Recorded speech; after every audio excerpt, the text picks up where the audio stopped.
I went to an all-girls boarding school, and as the years passed by, my hatred towards men grew. Just being around that man smell made me feel dizzy and nauseous. They say gymnastics is the queen of sports, and I say I'm at the queen moment of my life. I made the perfect landing and earned the gold medal. As I strutted back to my spot, this man rushed over to me. "Your skills are impressive. I'm Nick, the Nationals coach, and I want you on my team." My ears began ringing, and my head felt like it was spinning, and I thought I was going to puke. The nausea wouldn't go away, while my super excited teammates kept pestering me. "Say yes, Kylie!" This chance is one in a lifetime. I can't take it anymore, so I opened the door. No, I don't want to have a man as a coach. I hate you. I hate men.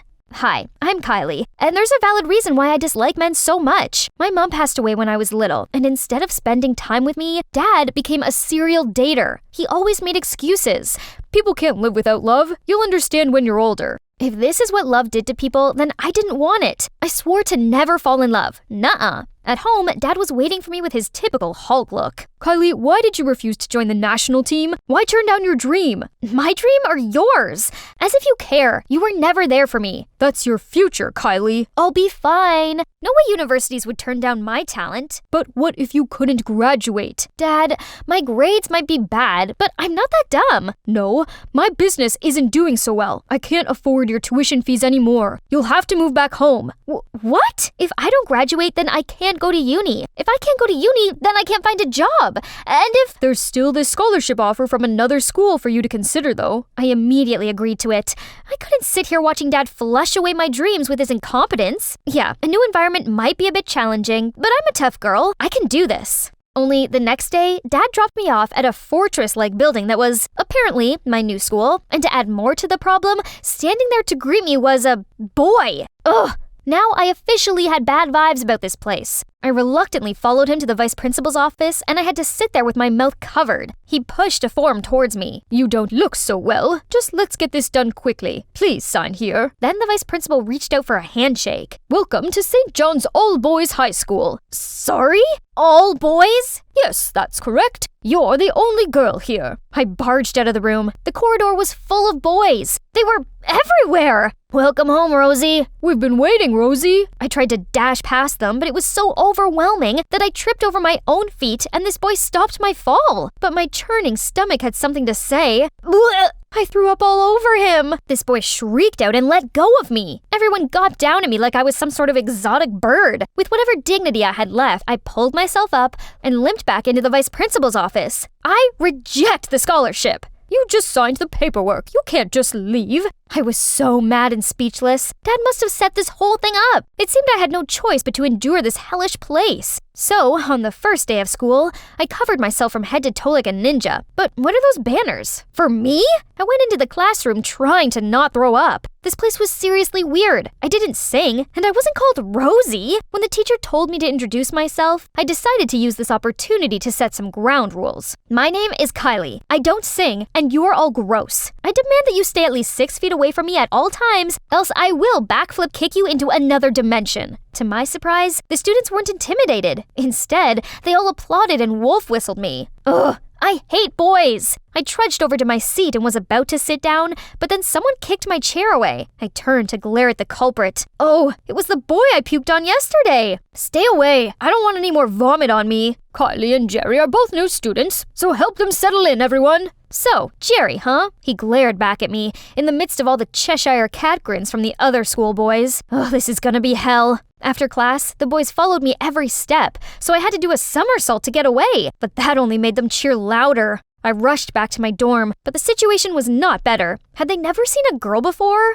I locked myself in my room every night and only left to make a quick dash to the canteen for food. After a week of living like this, I was so not okay. I was miserable in class and lonely at night. One evening, I was scrolling through my phone when I saw a hiring post from a cafe near my old school.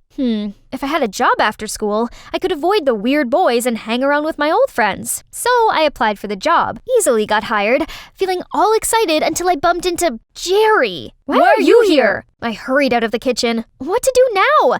Is this jerk haunting me or something? But I really needed this job, so I stuffed a piece of paper into Jerry's locker, saying that as we both snuck out of the dorm to work, let's keep this secret together. And surprisingly, he agreed to that. But that wasn't the only problem. I encountered a slippery issue. Having butterfingers. I spilled coffee all over the floor, then slipped on it, dropped a cake on some woman's lap, and man, the amount of cups I've broken. I begged the owner to give me one last try as a baker, but the final products were horrifying. I was feeling disappointed when I heard someone say, "Classmate, need any help?" Ugh, Jerry and his man smell. I rushed to the bathroom. "Is everything okay in there?" "I'm okay. Just stay there. I'm allergic to men." I heard Jerry laugh, so I explained to him how I was being deadly serious, and being around men made me nauseous. "Oh, so that's why you threw up on me that day? Hey, maybe I can help you with your job." "Yes, and no, I don't need your help." "I'm not doing this for you. Oh God, what are those? Breads?" "I know, it's horrible. Please stop." "Kylie, as a devoted employee of this cafe, I insist on doing this for the customer's safety." On hearing this, I agreed to let Jerry help me. Thanks to his remote directing, I finally made a successful batch of bread and managed to keep my job. Since then, we have become a lot closer. Jerry had this idea to cure my allergy to men. He slowly let me approach boys at my own comfort level. At the cafe, he encouraged me to take the orders from male customers. At school, he helped me study in a group with some of his friends. At first, I was wary of them, but I guess they weren't so bad. Not only that, they also threw me a Boys 101 intervention where they humorously analyzed boys' behaviors to help me get along. From how boys greet, "Yo, what's up?" how they posed for cool photos, to the way a typical boy flirted. "Are you a parking ticket? As you've got fine written all over you." "That's how you flirt with girls?" Hilarious! "You don't like it? But what if I tell you I was being serious? I like you, Kylie." I immediately covered my mouth, but not because I felt nauseous. What should I do? Say yes, or... Suddenly my phone rang. It was Dad. "How's school, sweetie? Got a boyfriend yet?" That's all he cared about? Right. That reminded me that all this was just Dad's setup and I can't give him what he wants. "No boyfriend!" I yelled, then hung up. I turned around to tell Jerry to stop joking around, but the boys were already pinning him to the ground. "How dare you flirt with Rosie?" "She's mine, not yours." "Stop!" I grabbed a magazine and declared, "I'll never date any of you, ever, because this is my type. Now, get out!" But the next morning, I arrived in class to see all of the schoolboys in wigs and dresses. They mobbed me, and thank God, Jerry dragged me out of there just in time. Don't you find them odd? They became extremely competitive around me and kept on calling me Rosie. Jerry said he didn't understand either. Something's very fishy about this whole scholarship thing. So we snuck into the administration office to see if my file held my answers. After searching for a while, I found it. But whoever was being described here was not me. I wasn't a straight-A student. I didn't sing nor play the guitar, and I wasn't a social butterfly. Then Jerry passed me a binder labeled Only Rosie. There was a school legend that when Rosie appeared, the only flower in the garden would bloom. Rosie's magic was so powerful that every male student would fight for her love. There really was a flower blooming in the garden, which means I was Rosie. So they only love me due to some rusty magic? I bet it's the same for you. I couldn't stay in this insane school any longer, so I went home and curled up in my room. On hearing a knock at the door, I peeked out and saw Jerry? I slammed the door shut. "Kylie, listen, this is all me. No magic whatsoever. At first, I thought you were a queen bee who liked the attention, but being around you made me realize you're a clumsy, cute crybaby, but also a strong girl who tries to stand on your own 2 feet. That's the reason why I like you. Are you okay?" "Go on, please." "I like you because you're Kylie, not Rosie." I couldn't hold it in anymore and burst into tears. I finally opened up to people, but it's all fake. None of them wanted to be my friends. They only like Rosie. Then Dad appeared. Of course, it was him who let Jerry inside. Seeing me like that, he seemed sad, then sat me down to say something. "Actually, your mom used to go to that school too." Mom was a prodigy who excelled at both studying and singing. When the school's reputation was declining, the principal broke the rules to invite her to attend the school, in hopes that she would lead them to some achievements. At first, the male students objected it, but gradually with her talent and good nature, she gained their respect, and they fondly called her Rosie. "Your mother was incredible, and I couldn't believe my luck when I won her heart. I felt so lost without her that I tried to fill the void. I jumped from one relationship to another, leaving you all alone. Only later did I realize I could still find joy in life even without Rosie by my side." Kylie, I risked sending you to that school because I wanted you to face your fear. Don't dismiss love just because of your painful past, like I did. I finally understood where Dad's behaviors came from, and I felt so sorry for him. Sorry for interrupting, but if Kylie's mother was the first Rosie, and her magic immediately charmed everyone, then why did she face objections at first? Oh, actually, only Rosie is merely a myth. There's no magic involved at all. Over the years, the story must have evolved into that fairy tale. Now that Jerry mentioned this, I realized my file looked more like Mom's than mine. Even before entering this school, everyone was talking about you being a musical prodigy and only dating top students. It's like someone created a fake image to make you irresistible. Dad said it was the vice principal who offered the scholarship. We put 2 and 2 together, and we were convinced that he must be behind all of this. Dad and I went to school to confront him, but he denied everything and even expelled me. The next day at work, Jerry told me something big. There are rumors about another schoolgirl. It looks like the vice principal wanted to find a new Rosie. This had to stop. He couldn't keep on using girls like this. It was about time his lies were exposed. The 3 of us falsified tons of female students' applications and finally got selected. On the day of admission, Jerry disguised himself as a girl and me as a boy, then went to school together. All the boys gathered around Jerry and gawped at him like he was the new iPhone or something. Then the vice principal introduced him as their new female student, Jessie. Hi, I'm Jessie, and I want to tell you a secret. Then he started ripping off his wig in the most dramatic way ever, leaving all the students gasping in shock. What? You don't think I'm pretty? Poof! I gripped my stomach and tried to control my laughter. You're very pretty. Oh, silly. I'm not just a pretty face. I'm also a musical prodigy. Then he pulled out a violin and started making scratchy noises, deafening everyone. Not to mention, I'm a very delicate little flower. Then he broke the violin in half before everyone's terrified eyes. That's my cue to step in. I took off my disguise and pointed at Jerry. Sneaky little snake, you trying to steal my men? All boys in this school are mine. Then I charged at Jerry and grabbed his hair.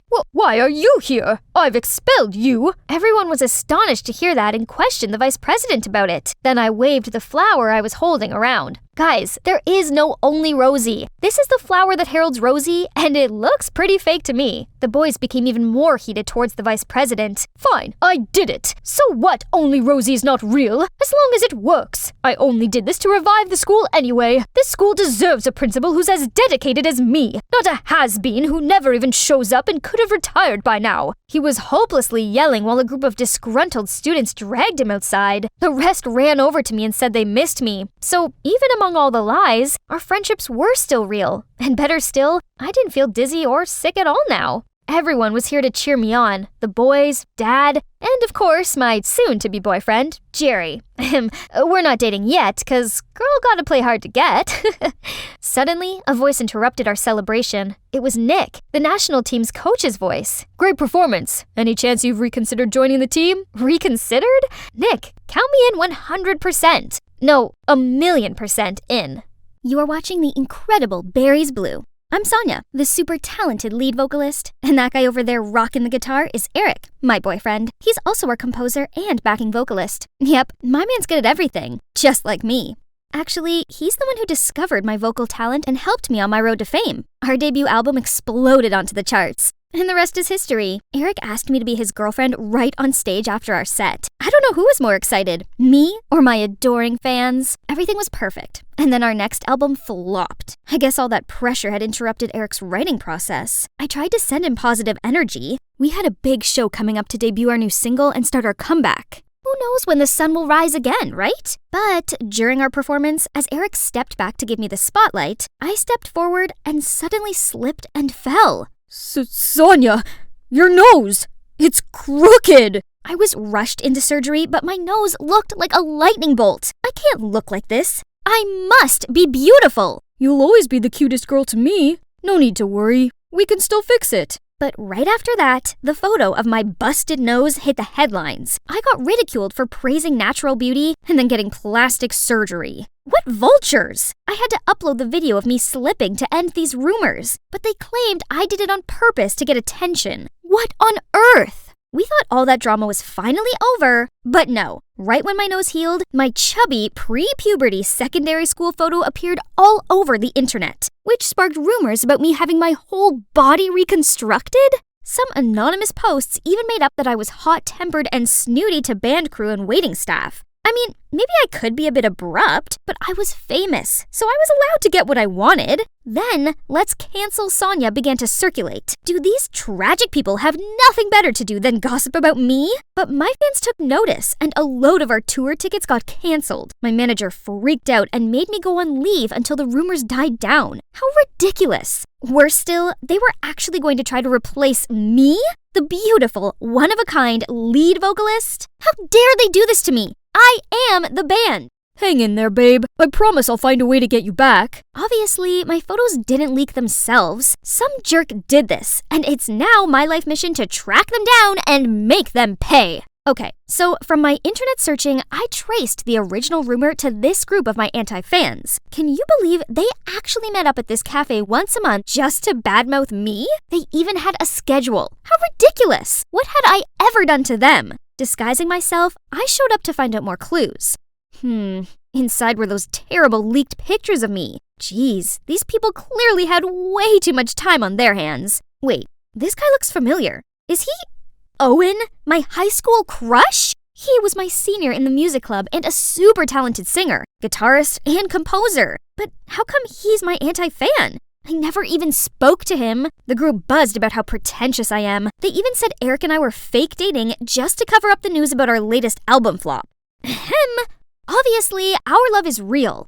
I never tire of hearing trash talking about that Eric guy's songs, but it's closing time. If you posted about Berries Blue, please claim your money from the counter before leaving. What? Owen actually paid them to slander my band? Why was he so intent on ruining my career? Did he have a personal vendetta against me? I just had to find my own way to figure all this out. Making myself one of them should do it. I immediately called to apply for the job, and I got it. Showtime! It's important to look the part, so I dressed up as this innocent-looking girl for my first shift. Thanks to the magic of makeup, even I could hardly recognize myself. Call me Summer from now on. After the introduction, Owen immediately gave me tons of work. I had to do the heavy lifting and stinky, dirty work. I was a pampered star, not a grunt. Ugh, he's such an exploitive boss. I must have been crazy to have ever crushed on him. In the evening, the anti-fan group showed up again, followed by a familiar face. It's Rena? Owen's little sister. Back in high school, she was quite arrogant. It seemed like nothing had changed. Did you know that Sonya was such a weirdo in high school? Now that she's famous, she's acting like she's above everyone else. Stop right there, carrot hair. What's your name? I'm Summer? So, Summer, here we've got a special requirement for every newbie. You have to pass the anti-fan test. Tell us, what do you think's the most irritating thing about Sonya? Ugh! Now I have to defame myself? Actually, I was Sonya's childhood friend. Well, just a neighbor. She was the worst kid in the neighborhood. What did Sonya look like when she was young? And how was her personality? She was chubby and cruel to other kids. She threw bugs at them and never shared her toys. Take notes, guys. Remember to cite the source as Sonya's close neighbor. You can get some bonus, too, for contributing useful information like this. Was Rena also involved in this, along with her brother? When Rena left, the other anti-fans, Caleb, Violet, and June, still didn't leave, but turned to the stage and started tuning the instruments? What? They'd composed a whole song to mock me, not only about my surgery rumors, but also that I was a vain, hot-tempered, competitive, talentless, disrespectful, and never used my abundant money to help others. Their music was good, but the insolence killed their skills. I'm curious, why do people hate Sonya that much? She's rude and her music sucks. Yeah, her natural voice is good, but it doesn't have any emotions. She probably doesn't know anything about love, and doesn't have any friends either. Those comments from the anti-fans got me thinking. I suppose I do find it hard to open up to people, and I can be a bit hot-headed sometimes, but am I really that unlikable? Not the nose again, please! Huh? Owen? First you break the cups, now you're wasting sugar. Sugar? Seriously? Aren't you even going to ask if I'm hurt? If I leave here with just a scratch, this place will be finished, you know. This place was fine until you showed up. At least, Summer, you should learn how to apologize and thank. Suddenly, the anti-fans' words echoed in my head. As Summer, Owen still saw how much of a diva I was. That means, as Sonya, I must have been so despicable. I'm sorry. I should have thanked you for helping me. That's okay. I'm glad you're not hurt. Don't forget Rena's reward at the counter. Take it before you go. Why do you have to pay others to badmouth Sonya? I'm only going along with all this for my sister, but it brings more customers in, so whatever. So the person behind this is Rena? I don't think so. Someone must be pulling her strings. But who? I don't know. Why are you so concerned, Summer? I was just curious. I used to think badly about Owen, but beneath his cold front, he's kind of sweet and caring. Just like years ago. I was trying to escape the rain and bumped into him. He saved me from falling. Didn't care how sweaty I was, and even gave me his umbrella. But in front of my crush, I was too shy and embarrassed to say anything and hurried off. Since then, I didn't feel so uncomfortable hearing the anti-fans slate me and our band's decline. It was almost all true anyway. At least this way, I could learn from my past mistakes and become a way better person. Flowers grow in the strangest of places, right? Yeah, these anti-fans actually became my friends. Playing with them was way more fun than with the berries somehow. Okay guys, you need to share your music with the world. So, I signed up our budding band for a local music competition. Well, what? But we're not professionals. Do you really think we can win? Who cares? I always wanted to perform on a big stage. But what are we gonna play? Use one of my songs if you want. I hear the payout is pretty good. Ooh, I love your songs! We practiced together every night, and everyone was so focused on this, they didn't post bad rumors about me anymore. Owen is truly a genius. Listening to him playing his intros always gave me goosebumps. And so, the image of a cute, talented Owen reappeared in my mind. Oh no, wake up, Sonya, you already have a boyfriend! Eric! Speaking of Eric, he's been ignoring all of my calls. I get it, he's busy rehearsing for the show, but didn't he promise to find a way to bring me back? Oh, I see. You're too busy playing bands to post anything. We have a show this weekend. You started this, didn't you, Summer? I knew you were trouble from the beginning. Get out of here! I'm on her side. Are you gonna kick me out too? Don't you see I'm doing this for you? Did you forget that Eric stole your songs and used them for his debut album? Rena, don't you think I already know what you're up to? You and that Eric guy are seeing each other, right? Doesn't he want you to spread rumors so he can replace Sonya, his current girlfriend? He says if I succeed, her place in the band will be mine. An affair is one thing, but he can't help you shine with that tuneless music. That's why I need your songs! Owen, just give me a few and everything will go smoothly. At that moment, it all became clear. The only album that made a name for the Berries was actually stolen. And worse still, the person behind my plummeting career was my own boyfriend. That jerk Eric craves fame and would never let himself get caught up in a love triangle scandal. You know how important public opinion is to him. He's using you, and as soon as you give him what he wants, he'll drop you without a thought. I'm not that easily replaceable. What do you mean, Summer? I'm sorry for lying about who I really am, but not everything is fake. I wish you could feel it. Pass my words to him. I'm out. And you, Rena? That jerk doesn't deserve any of our love or trust. Even if I didn't want to go back to being the famous Sonya, I couldn't continue to be the carefree Summer either. I didn't realize they were there. They must have heard everything. You're Sonya, not Summer? All this time? You lied to us! I'm sorry. I didn't mean to hurt you or trick you. Your words made me want to change myself for the better, and your music taught and inspired me a lot. Caleb, Violet, June, I just want to be friends with you. Who wants to be your friend, you liar? I may have found out the truth about myself and Eric, but now I've lost my career, my friends, my boss, everything. I made such a mess of everything, and I didn't know how to fix it. I don't deserve to be Sonya, or even Summer. It must be a delivery guy. I barely had the energy to get up and open the door. Standing in front of me was... Owen? Did he come all the way here just to see me? Sonya, I've been thinking a lot about your band and Eric, and I realized that this isn't your fault. You can't let Eric win. You're too talented for that. If you show everyone your true self, I just know they'll love you. Actually, there's one thing I want to confess to you.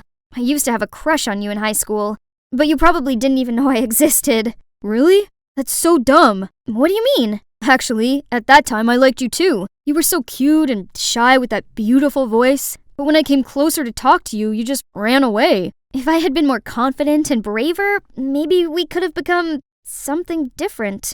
What about now? I mean, do you still want to sing my song?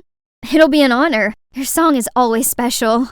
Owen pulled me to the competition and tenderly strapped the bass on for me. Going out there without the rest of the band seemed terrifying, but we couldn't give up. Owen was about to lead me on stage when Rena rushed over to us and grabbed my arm. Sonya, I messed up. It's true that Eric was using me, and I had been so blind to trust him that much. I've corrected the misinformation about you. I was hugging her when the rest of the anti-fans appeared. I apologized to them how I was now a better version of myself because of them. Turns out we really like summer, so we forgive you. Now we're ready to rock the night. You can't sing with them, Sonia. That song is supposed to be the theme song in our next album. Eric, it's Owen's song, not yours. And didn't Rena tell you that I no longer give a damn about your band? I did. Seems he wasn't listening. We've published your dirty plan all over the forums, so everyone can see what a jerk you are. No, you have to come with me. Tell them you made it all up. Leave her alone. I won't let you take anything from me again. My song or my girl. She's our friend now, so excuse us. We need to get on stage and perform our song.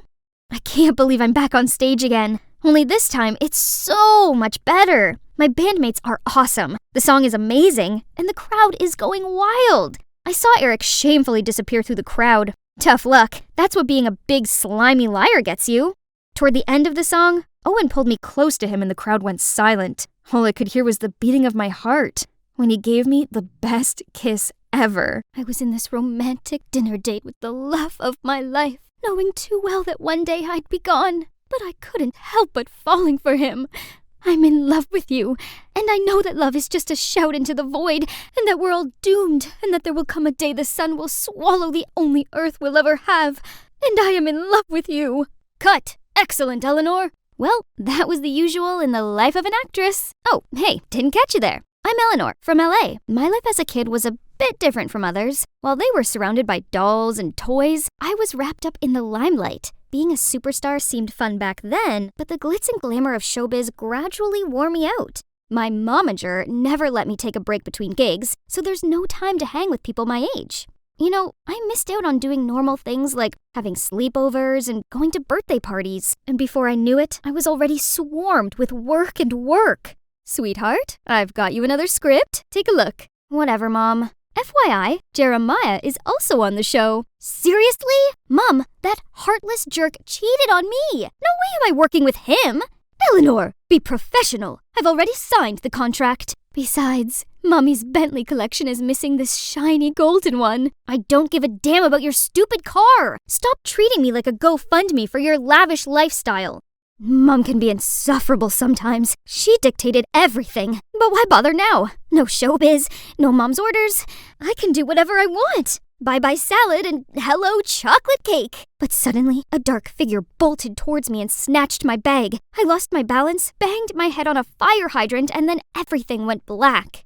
Gosh, my head was spinning. I opened my eyes to see a cute guy leaning over me. Hey, are you all right? Am I dreaming?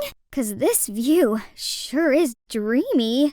No, you're not. You're at the orphanage. I found you unconscious on the ground last night, so I brought you here. Excuse me? An orphanage? I can't be in a place like this. But wait, my phone and wallet? Darn it! That thief stole my bag along with everything. Guess I needed to delay my independent life plan just a little bit. I better call Mom. Hey, got a phone I can borrow? Suddenly, the TV broadcast a missing report. The young actress Eleanor Mitchell has been reported missing. Speculation is that this is a publicity stunt to promote her latest movie. However, her manager claims this is not true and urges anyone with information to come forward. That chick will soon reappear when she's hungry. What? I could be lying dead in a lay-by for all they knew, and they were still mocking me? I was so done with this. Goodbye, showbiz. I was leaving that fickle world behind for real. So I asked the orphanage's manager if I could stay here and help out. Just then, a group of kids noisily ran towards me and printed their hands on my shirt. No! My custom Chanel! Sis, come play with us. Do I look like a nanny to you? Go wash your hands, dirty children. Shoo! Shoo! You're supposed to go play with them? Ah, I forgot about that. I steered away to find another group of kids splashing mud everywhere. Ugh, are they training a bunch of farmers or something? The next morning, this strange screeching noise startled me. It's only 6 a.m. I sluggishly dragged my feet out of the room. People immediately threw me judging looks. I guess my first day at work started off on the wrong foot. I'd barely had time to sip my coffee before they made me do the washing by hand. This wasn't the Dark Ages. Hadn't they ever heard of a washing machine? One of the staff got annoyed with me and shooed me away. Alrighty, I'd go help in the kitchen. Peel half of these. Easy peasy. Just give me a few minutes. Voila! I'm good, right? But somehow, they still got mad at me. No other choices. I headed to the children's, but this place is pure chaos. I sure wish I had my earplugs. Suddenly, I felt someone grabbing my leg. I looked down to see the cutest pair of puppy eyes. Sis, can I have a bite of that? Aw, how could I say no to that? But as soon as I gave her the cake, her face changed into a devilish grin. The little girl grabbed a big chunk with her bare hand, then smashed it into another kid's face, and the cake fight began. Caleb opened his mouth to say something, and a massive piece of cake flew into it. Oh my god, Caleb, are you alright? I didn't know they were gonna mess with the cake. You did this? Oh, you're so dead to me. He grabbed the cake and started chasing me across the room. What? This was so unprofessional. Right, that's it. Watch out, Caleb. Okay, so the manager wasn't very happy with us, but honestly, it was the most fun I'd ever had.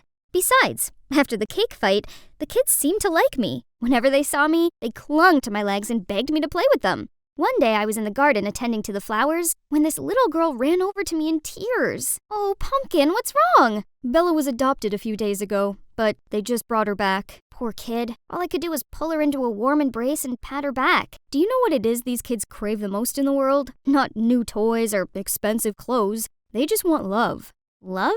I never thought something so simple could seem so unreachable to these kids. Well then, this Eleanor will make sure they'll be showered in love from now on. There's still some troubles, but luckily, I had Caleb on hand to help.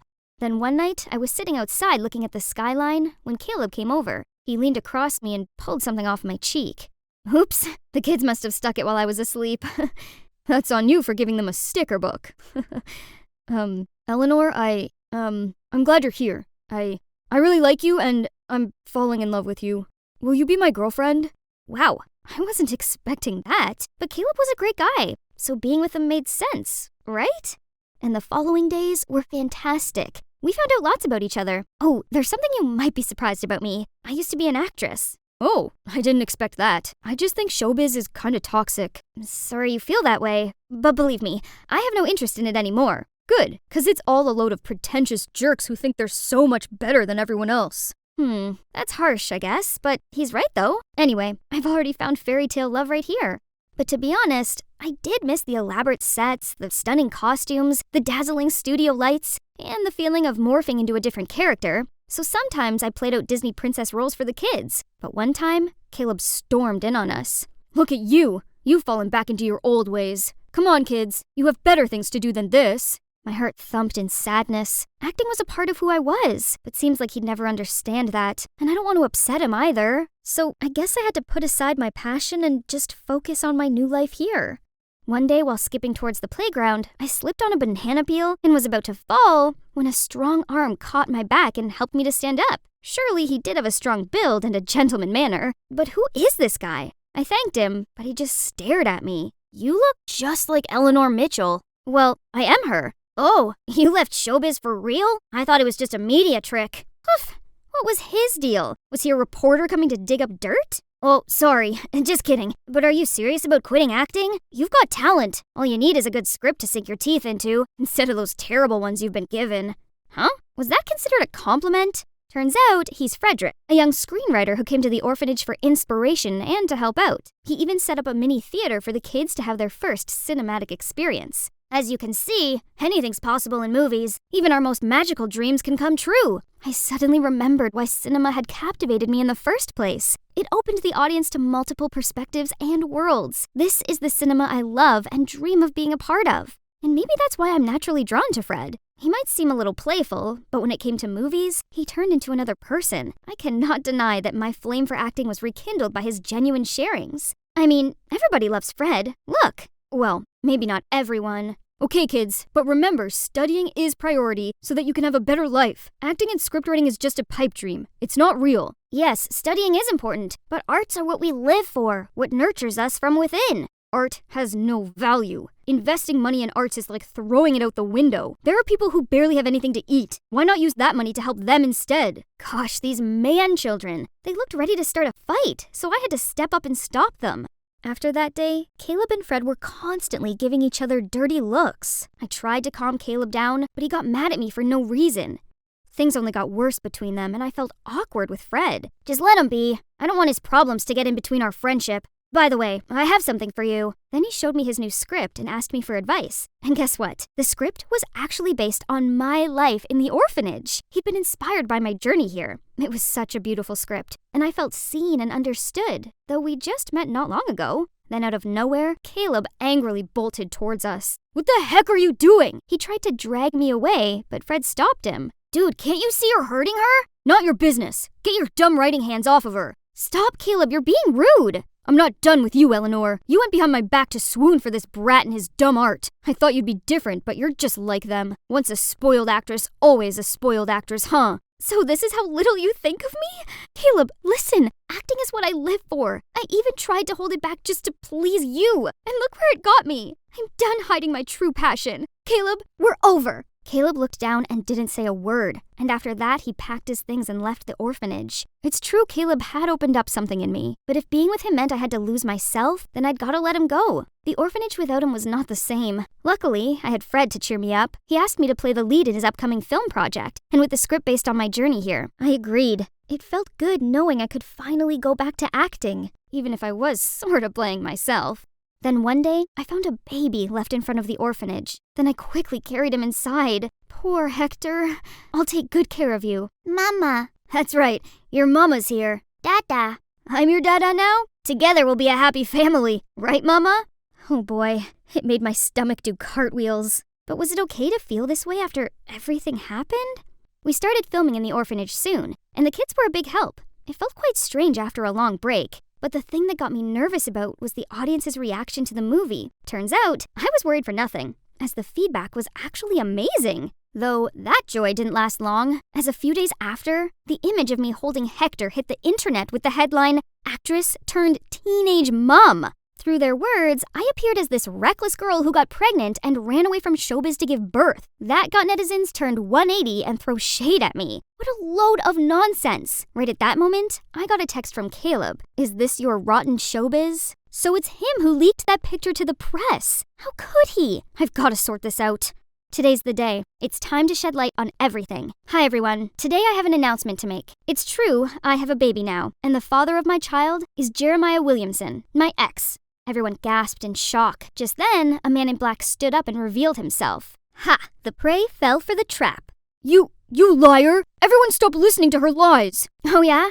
Then Jeremiah, why exactly are you here? He was completely speechless. That's what I thought. Now, Joshua, Jeremiah's private detective, may you please stand up? Among the crowd, both Caleb and Fred forced the detective up to his feet. Tell them what you know. The deal was Jeremiah felt humiliated as I'd refused to work with him, so he decided to hire this Joshua guy to dig dirt on me. That's how he got my picture with the baby. Luckily, Caleb caught the detective sneaking around the orphanage, and together, we set up the trap to lure Jeremiah in. Jeremiah still insisted he had no idea who this Joshua guy is until I showed the evidence of the transactions between him and his detective on the big screen. Any last words? Justice served. Let's see how he handles this scandal. Right at that moment, I spotted a familiar face in the crowd. Mom! I hadn't seen her for such a long time. Darling, I'm so sorry. I realize now how terribly wrong I've been. I thought I was helping, but turns out I only smothered you. But you're ready to make your own choices. Please forgive me, and don't leave me again. I'm sorry too, Mom, for leaving like that. I didn't mean to worry you. I threw my arms around her, tears welling up in my eyes. My time in the orphanage has taught me a big lesson. Family isn't always perfect, but they're the most precious thing in the world. Later, I stepped outside to see Caleb waiting there. What a mess. Thank you for helping me. Don't mention it. Actually, I should apologize to you first. That day I couldn't control my words because I was jealous. I'm sorry. And one more thing. I still have feelings for you, so can we... I know what you're about to say, but I've come to realize that we're not right for each other. I think I'm in love with someone else. Thank you for being kind to me. I could see the disappointment on his face, but then he gave me an understanding smile. Out of nowhere, the kids jumped out at me and insisted I go to see their paintings. They took me back to the orphanage and each held their own drawing. Hi, Eleanor. You're the most special girl I've ever met. Will you be my girlfriend? Fred appeared in front of me and held out a rose. So, Eleanor, what do you say? Oh, wow. What do you think, kids? That answers then. Yes, I will. I was skipping to the kitchen to see the apple bag Dad had prepared for my school picnic. Aw, how thoughtful of him. I excitedly took a bite, but it tasted like it had been left to rot for a decade. I frantically checked the bag and saw this was not the only bad one. Dad!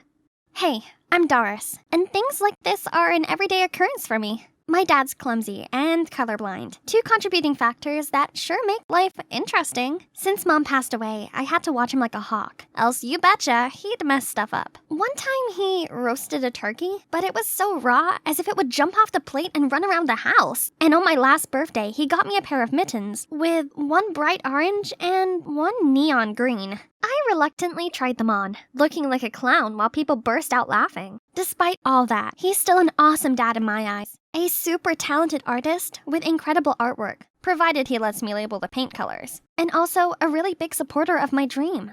From the first time he helped me skate on the lake, I knew it was my life's calling. If I can be an artist, even though I'm colorblind, how can just a few bumps stop you from being a figure skater? Bravo! I'll definitely give him a 100, except that he does have one bonkers rule. No dating until I'm 18. Whatever, it's not like I gave boys much thought. The only boy I spoke to was my neighbor, Ben, and Dad seemed to like him. That kid's pretty good. He likes drawing, and artists are caring people, just like me. And he seems to not attracted to girls, either. I'm not sure about that, but it's true that we can never be a couple. His mushy manner is definitely not my type. Anyway, it's super fun having him as a friend. Since we were little, Ben always went along with anything I asked, from drawing me a unicorn picture from my room, giving me his only ice pop, to more exciting things, such as knocks and runs, and covering the neighbor's car in toilet paper. And now, he always escorts me to my skating practice a few towns away, and just sits there scribbling something until I finish. This whole month I've been practicing so hard for the upcoming big competition in town. I'm gonna bring a medal home. This is my time to shine. I started gliding, letting the rhythm control my movement. The cold, calming breeze pushed against me like I was flying. It's time for an axel jump. I sprang into the air like a cotton ball, but suddenly lost my balance and fell flat on my face. As a result, I was ranked 29 out of 30. Duh. But surprisingly, there was one judge giving me all high marks. Finally, someone saw my potential. I was beaming when this cute guy approached me. Hi, I'm Luke. Just wanted to say that you were absolutely on point out there. Oh, he's that guy. I really want to get to know you more. How about we hang out together? I'll take you somewhere as special as you are to me. This is definitely against Dad's rule. But oh boy, his killer smile made my stomach swoosh. So I ended up saying yes. I excitedly told Ben, but he gave me this sour-faced look. Hey, your dad will not be happy if he knows this. Just don't let him know. Luke is an expert, so he can help me hone in on my talent. You will keep this a secret, won't you?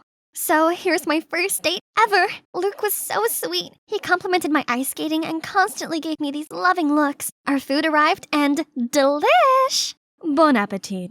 I daintily tried the mashed potato and immediately felt the delicious taste of warm butter and chives and something pointy? A hairpin? I quickly stood up, demanding to see the manager, but Luke stopped me. Babe, you found the gift I prepared for you. Then he grabbed the hairpin and wiped it on his shirt and put it on my hair. Maybe this was a normal thing for guys to do on dates, right? Only his gifts show didn't stop there. Later I found a ring in my steak, then a keychain in my salad. You're cute, just like this Lotso. Isn't he the bad guy? But the cherries on top were the movie tickets in my sandwich. Luke, what's this about? I just hope we could bond over watching movies together. You hate it that much? No, I didn't mean that. Think about it. It was kinda weird, but also the sweetest thing that had ever happened to me. Luke had a funny way of showing it, but he made me feel special and giddy, and maybe in love. Before I could think straight, he was leaning closer to me. I closed my eyes and was ready for the most romantic kiss ever. But why were his lips so hard and unmoving? What? The menu? And holding it was Dad? You know this crazy old man? I am her father. Then Dad dragged an extra chair over to our table, plopped down, and started babbling on. Then, when Luke wasn't looking, Dad poured pepper into his coffee. Before I could say anything, poor Luke took a sip and spat it out everywhere. Sorry. I thought it was sugar. You see, I'm colorblind, so it was an honest mistake. After that, he accidentally splashed the sauce on Luke's shirt, then grabbed his glass of red wine and poured it over Luke, saying he was trying to clean it. Enough! Your old man is insane. No one will ever date you again. Then he stormed away. I was furious. How could Dad embarrass me like this? You're controlling, crazy, and do the stupidest things. You don't allow me to be me, and you just scared away my date. None of his apologies could move me. I had the right to make my own choices without Dad interrupting and being ridiculous. So I used my savings. I moved out of my home to start my new life. This freedom was greater than great. I could talk to any guy and go on as many dates as I wanted. Only, I know there's always were extra eyes on me. Do you get the feeling someone's watching us? No way. It's just you and me. I've had a great time. Do you want to do it again? Ugh! What the fudge? If Dad thinks he can stop me by messing around like this, he's totally wrong. It did quite the opposite instead. I started dating loads of guys, even if I didn't like them that much. It was so nice being spoiled by boys, and my room was always full of their presents.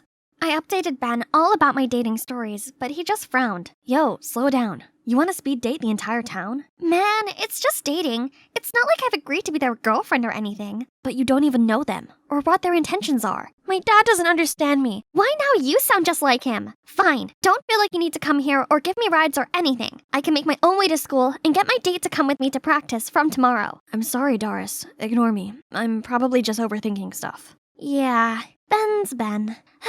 He's still the one I could count on after all. Anyway, being a serial dater can cause troubles. I muddled up Gregory's interest with Ivan's. And I forgot I already told Anton my hilarious story the third time already. I was late for my date with Hector because my previous shift with Ryan went on longer than I expected. Then being so exhausted from all of this dating, I fell asleep during my meal with Christian. Luckily for me, Ben was always there to help. What's up? You look exhausted. I don't know. Dating was fun at first, but now it left me no time to rest, and now I can't even distinguish those guys. Hey, what's so funny? Nothing. It's just nice not having to share you with an alphabet of guys. Don't worry, you're the only bee in my life. One day after school, a group of boys surrounded me and started accusing me of being a cheater. Hey, it wasn't like I was anyone's girlfriend, so it wasn't classed as cheating. I'm still single, so I can go on many dates as I can. Only, my outburst seemed to make them even angrier, as all these guys shouted at me. A cop walked over. Hang on, is that Dad? Hey, you boys stop bothering this young lady right now. I just finished a karate class already. I'll give you a piece of my mind. See? Hi-ya! What a bunch of weirdos. Thank God Dad came here on time to save me. But it's such a shame that he saw I was a helpless failure at everything. So my shame became rage. Who asked you to show up and make a scene? Quit bugging me with all of your nonsense. I can handle this myself. When I returned to my apartment, Ben was sitting there waiting for me. Overwhelmed with everything, I burst into tears. He pulled me into an embrace, and I instantly felt better. But then, Doris, stop with the games and just go home. Games? This isn't a game. This is my life. I deserve to live it how I want to. You're too much of a coward to ever understand that. As soon as I said it, I regretted it. Ben looked so hurt and mad. He just shook his head and left. I honestly thought he was the one person who would never leave. But whatever. I didn't need him, or Dad either. Now I had to prove to Dad that I was mature enough to handle independence and could find someone much better than Ben beside me. Just wait and see. Told you. Now God bless me with this guy, Mark, a super strong and macho BF who was always ready to protect me. Babe, look out. What? Just let me handle this. Then he moved me out of the way and punched right to the wall. Wow, that's a mosquito. Thank you for saving me. One time, we were strolling through the school's garden when I spotted Ben. I immediately gave Mark a cute damsel in distress look and said, Babe, I'm so tired. I think I'm gonna pass out. Don't worry, I'll take you to the hospital. Suddenly, he lifted me over his shoulders and carried me off. My head was spinning, and it made me want to faint, literally. I begged him to put me down and let me sit for a while. Then, I suddenly saw Ben frowning at me. Seeing me totally fine without him, how can he not be annoyed? But who was that? She started staring at his art passionately. Then, can you believe it? She asked him to draw her, and he agreed. I can't stay here watching this ridiculous play, so I grabbed Mark's hand and pulled him away. But that night, I kept tossing and turning, and the image of Ben and that girl couldn't get out of my head. No big deal. They were just super irritating, that's all. Too many things happened, and now it's time for me to focus on my figure skating dreams again, with my sugar plum. As he went off to buy us some drinks, who should come over to me but my first date disaster, Luke? Oh, you're still ice skating. Just give up already. I only gave you a high score so you date me. Don't flatter yourself. By the way, your crazy old man's still doing good? Shut up. My dad was right about you, you jerk. Jerk? Okay, this jerk will tell the rink manager to ban you from coming here for good. I stared at him, open mouthed, not knowing what to say, when out of nowhere Ben appeared. I don't think the skating committee would be impressed by your fake scores, do you? All it would take is one email and you can kiss your position on the judging panel goodbye. How dare you! Then he left in anger. Right at that moment, Mark returned. Babe, skating sucks, just quit it. Let's go for some trampoline then. Darce, go practice. No one dares to ban you now. Who the freak are you? Mark, stop! That's Ben, my friend.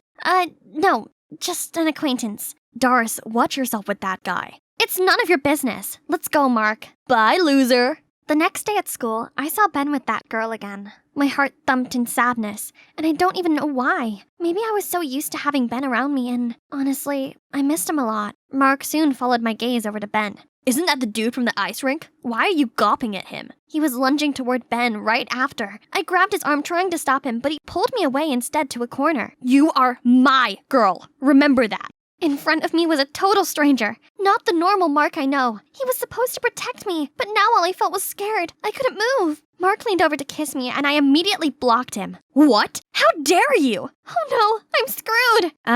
Terrorizing your own girlfriend, I see. Nice. Ben?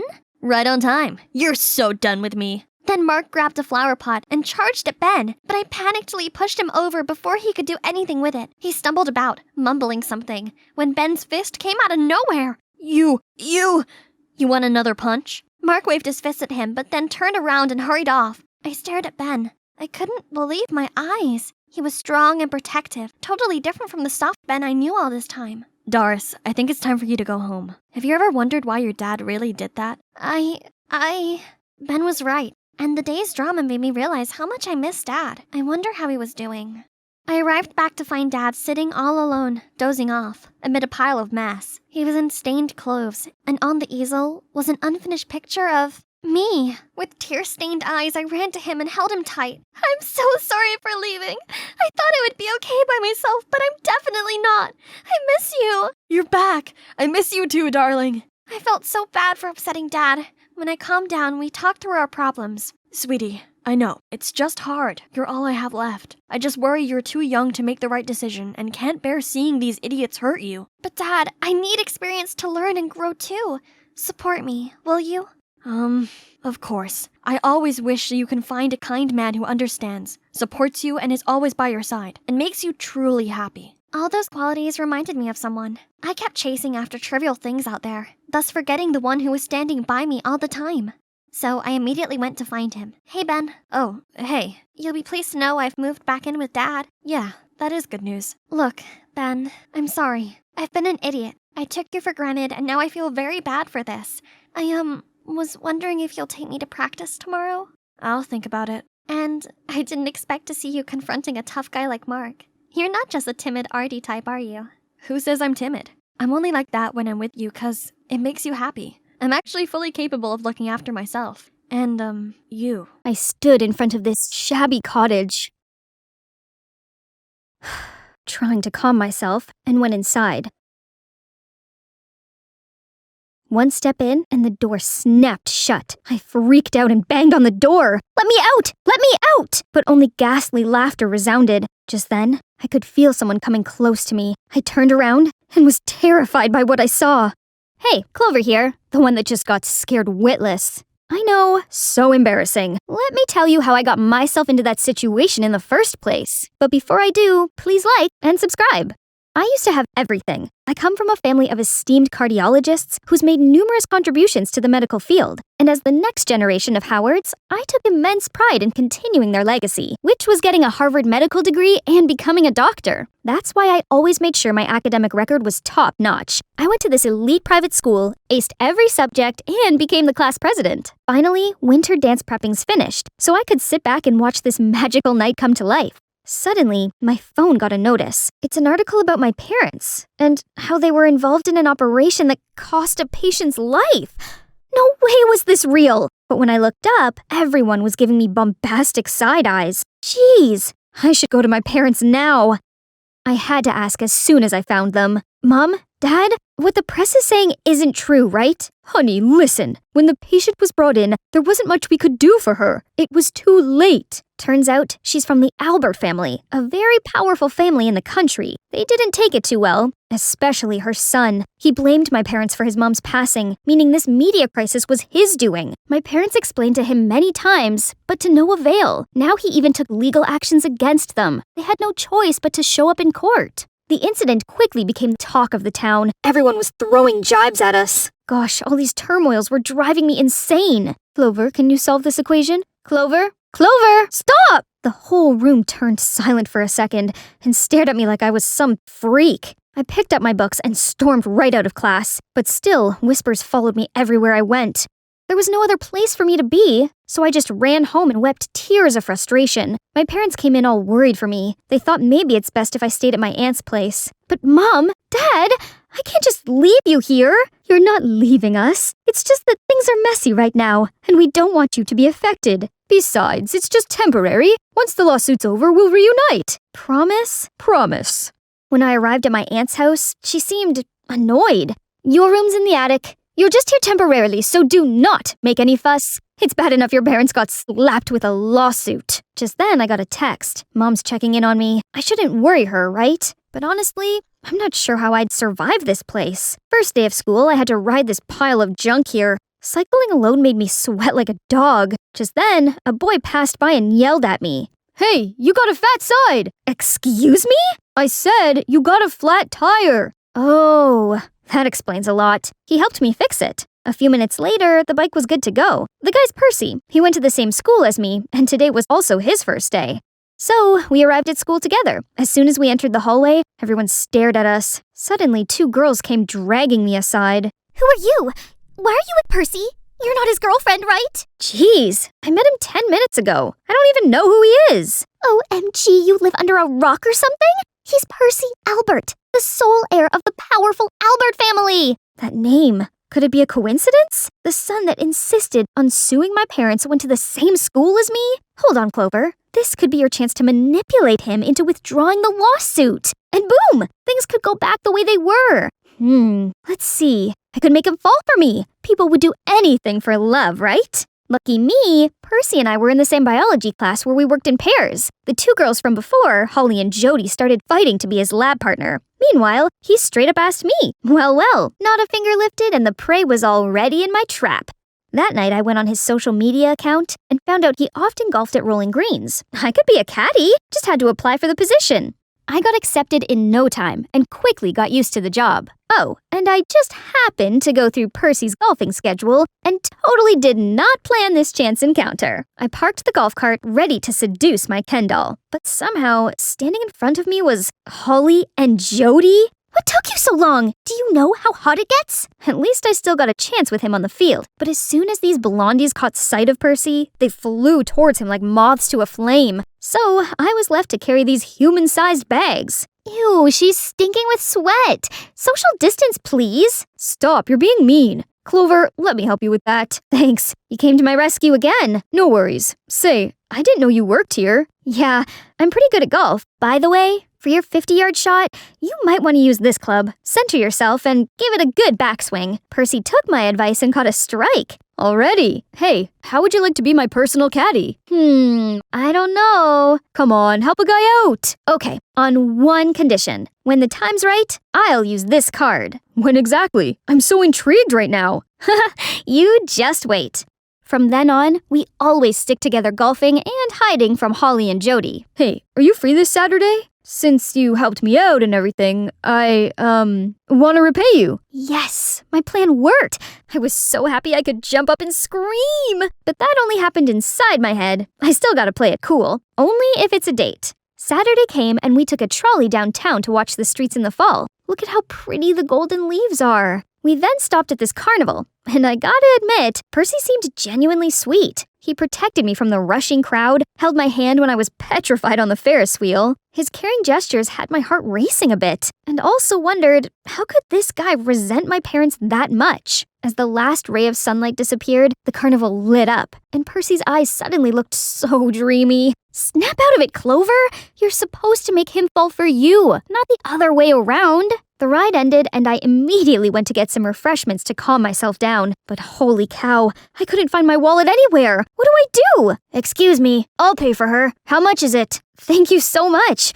I owe you big time. No worries. Please, at least give me your contact. I'll pay you back. Is that your way of asking me out? No, well, if your boyfriend doesn't mind, give me your hand. Meet me at Caribou's coffee shop, 8 a.m. Sunday. Here treat. After the date, I was sure Percy had feelings for me. I just needed to make him say it. Then I spotted Dumb and Dumber sneaking around my locker. They're trying to fake a note from Percy to me. Tell her to meet Percy at the haunted house in the woods. Then we'll trap her inside. Lame pranks. But I suppose I can go along with them and get Percy all worked up. Nice! And of course, gotta let Percy know where I was heading.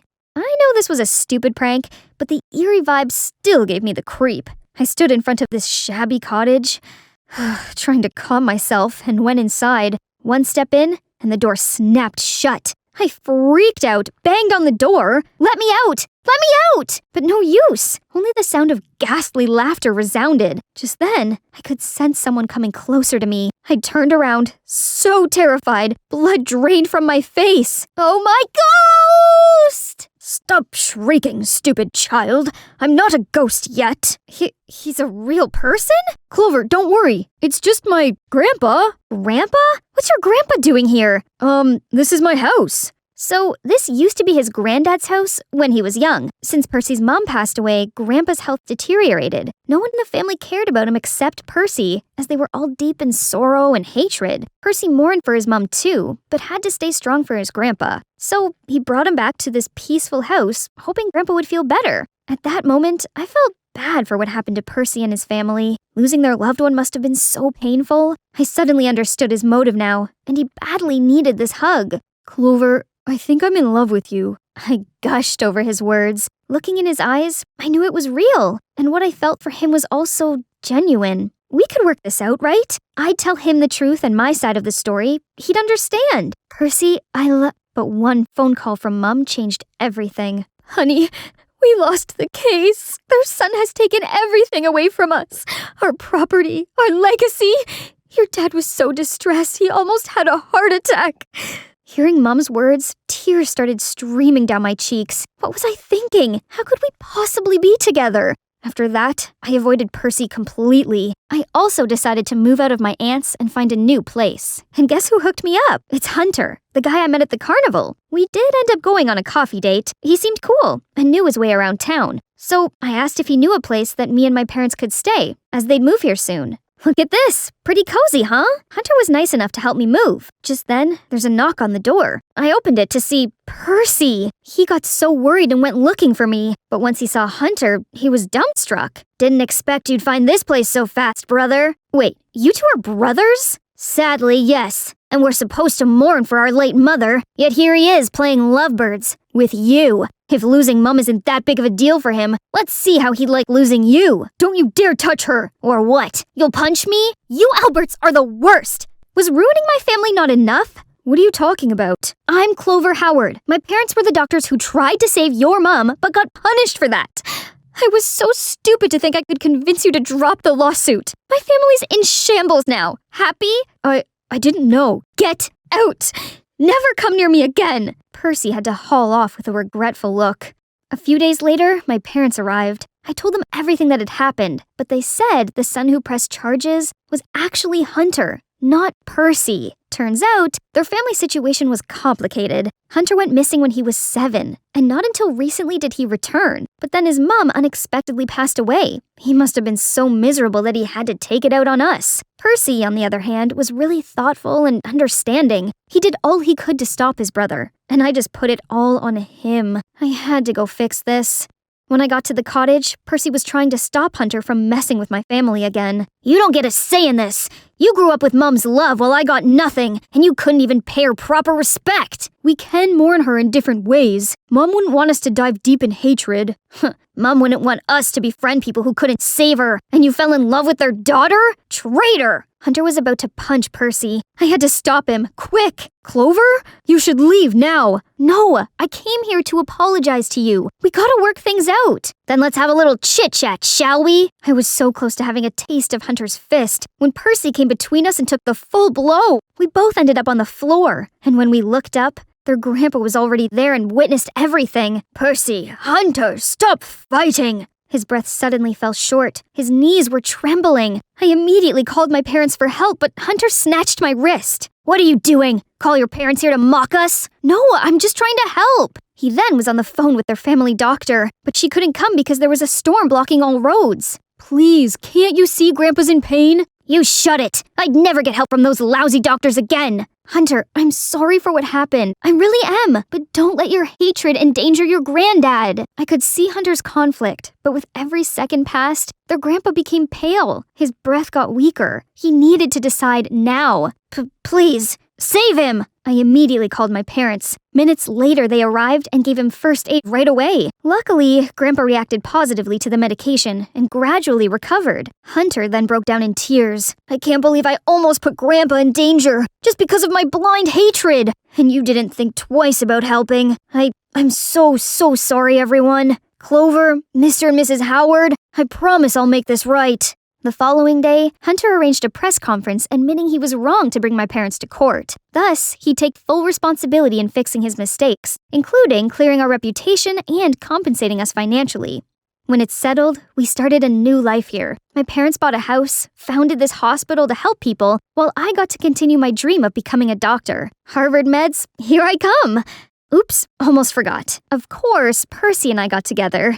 You didn't think we went through all that, and I never admitted my feelings, did you? I'd been holding it back for what felt like forever. Now, I get to have my happy ending. It was the final match. My team, the Bulldogs, were neck on neck with our opponent, the Knights. Declan passed me the ball and I sprinted towards the goal, outrunning all the chasing Knights players. Suddenly, this guy cut me off and tackled me to the ground. I managed to break free, lunging towards the goal, and scored a triumphant touchdown. My teammates and I were celebrating when I saw the player who tackled me, Cody, talking to the ref and pointing at me?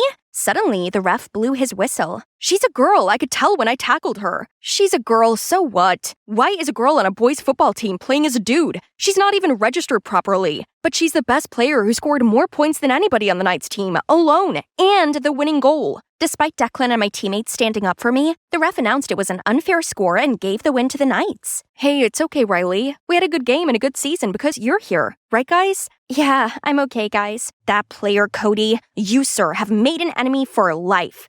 Hi, I'm Riley, a tomboy through and through. I prefer getting down and dirty on the football field rather than fussing over makeup and boys. Ironically, Nola, the girliest girl you know, is my best friend since childhood, and also the only girlfriend I hang out with. But even then, sometimes Nola's feminine energy got out of control. Like today, when she's crying over some boy she was in a complicated relationship with. We've been together for a while when I saw him seeing another girl today. Yeah, things happen. I swear we locked eyes and he totally ignored me.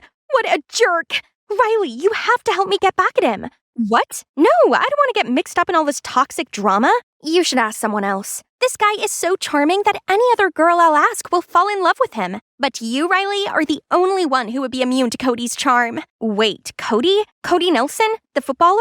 Yeah, I told you about him before. Shoot, I should have listened to Nola's boy dramas before. But whatever. Right. What Cody did to you is absolutely outrageous. We gotta teach him a lesson. And for you, Nola, I got your back. Okay, the plan is to ruin his image in front of other girls and make him fall in love with you all at the same time. And then we'll dump him right away, breaking his little heart.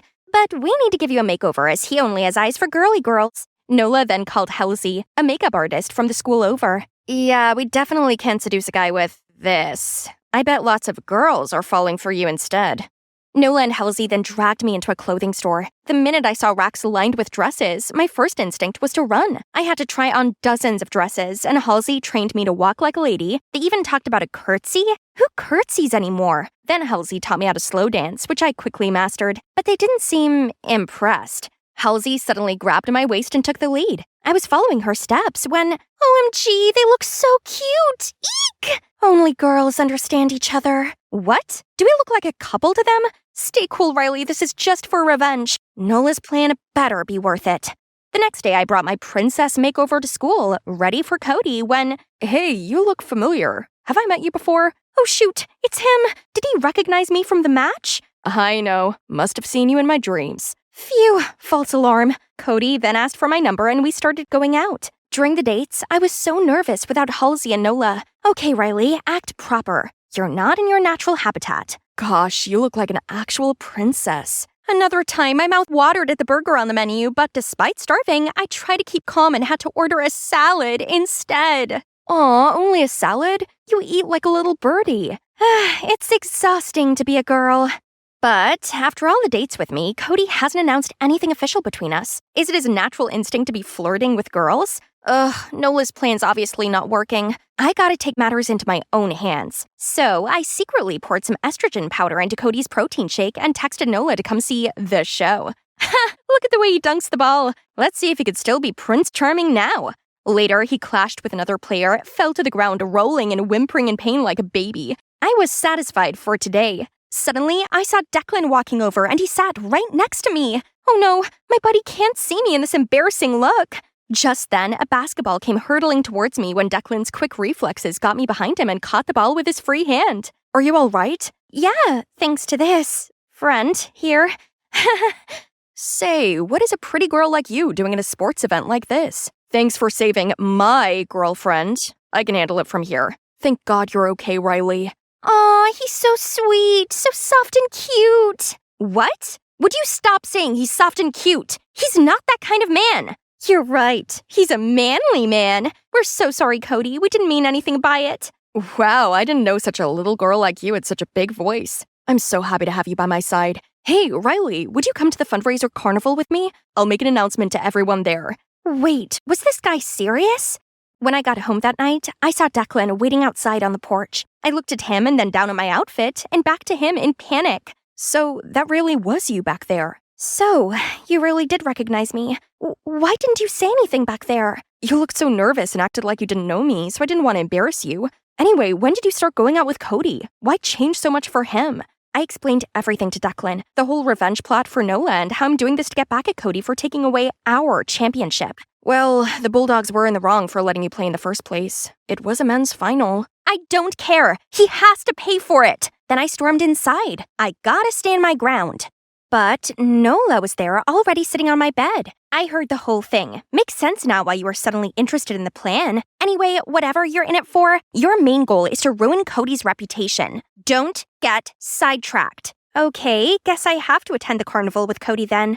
On the day of the carnival, I saw Cody waiting for me at the entrance. But I couldn't show up looking like this without Halsey. She was dancing her heart out at Coachella, all the way in California. Suddenly, Cody and I locked eyes. I frantically looked for my nearest exit, but Cody was coming quick. Suddenly, I felt an arm wrap around my waist and turn me around. It was Declan? I saw Cody give up and walk away. Other girls were trying to approach him, but he just declined them. Was he still looking for me? Maybe he's not the bad guy Nola painted for me. See, he doesn't deserve the whole revenge plot against him. Yeah, I didn't expect that. He seems to like you a lot, and you should just stop this and be yourself. Declan and I shared a brief moment of silence. Under the sunset glow, Declan looked so charming. Has he always looked like this? You suddenly notice how handsome I am? I mean, yeah, you could be quite a catch. How come no one's tried to sweep you off your feet yet? Maybe they have, but none of them have ever been interesting enough. Besides, I already have eyes for someone else. Huh? I need to grab a bite. I'm starving.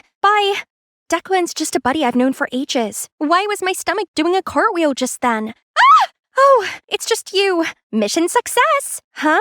I just saw Cody post you as his official girlfriend. Nola was right. Cody posted his official announcement about us. Now all you have to do is dump him in public. Nola, I have to tell you something. This has gone on for too long. I'm sick of being someone I'm not. And I don't think Cody's that bad of a guy. He totally is. You're not falling for him, are you? Don't disappoint me, Riley. In the next morning, Nola brought Halsey over, saying it was cultural exchange day today at school, the perfect place and time to dump Cody. Too tired to start a fight with Nola. I had to go along with it. At school, I stumbled upon Declan. He asked me to join him in the eating competition. It was kind of awkward after I ran away from him yesterday, but such an attractive offer. How could I say no? Man, I was born to do this. We were the last two standing in the competition, but Declan gave up and I won. I wasn't even thinking and I hugged him automatically. When I realized what I'd done, I let go of him, but my heart was racing. Could it have been the adrenaline of eating 12 huge burritos? After the competition, Declan and I were walking off all the food when we stumbled upon Cody. 12 extra large burritos in 15 minutes? You won this? Cody! No, this is his. What are you doing with him, anyway? You're my girlfriend. You don't even know Riley for who she is. She's mine. Hold on now, guys. What on earth are you talking about? Don't listen to him. Let's go. You're not going with him. What do you mean? Stop! Let go of me! You're annoying me! This guy is so crazy. We gotta go. Now you're telling him I'm crazy? Cody, Riley is the girl you outed during the Bulldogs vs. Knights game. She's just trying to act girly and doing all this to get back at you. Cody was shocked and looked at me waiting. It's true, Cody. I started all this to get back at you. It just seemed so unfair. I'm just as good as any of the boys on the field. I worked my butt off for that game, and I scored the winning goal, just to have it stripped away from me. Riley, actually, I was just so stressed that day, and the Knights were losing. But I didn't do it to discriminate against you in the game. I'm so sorry for doing it to you. I was taken aback by his apology. It was so sincere and honest.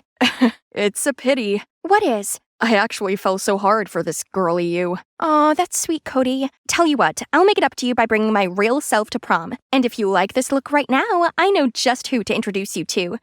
Deal. By the way, if I'd known sooner, I wouldn't have acted so poorly towards Declan. He seemed really hurt when you chose my side. I felt horrible about what I'd said to Declan. Even if he didn't agree with what I was doing, he was always there for me. But I acted like my best buddy in the world was a jerk in front of Cody. I was feeling all gloomy in my bedroom when Halsey showed up and asked to sleep over. Whatever, make yourself at home. Just leave me alone, okay? Actually, I can't.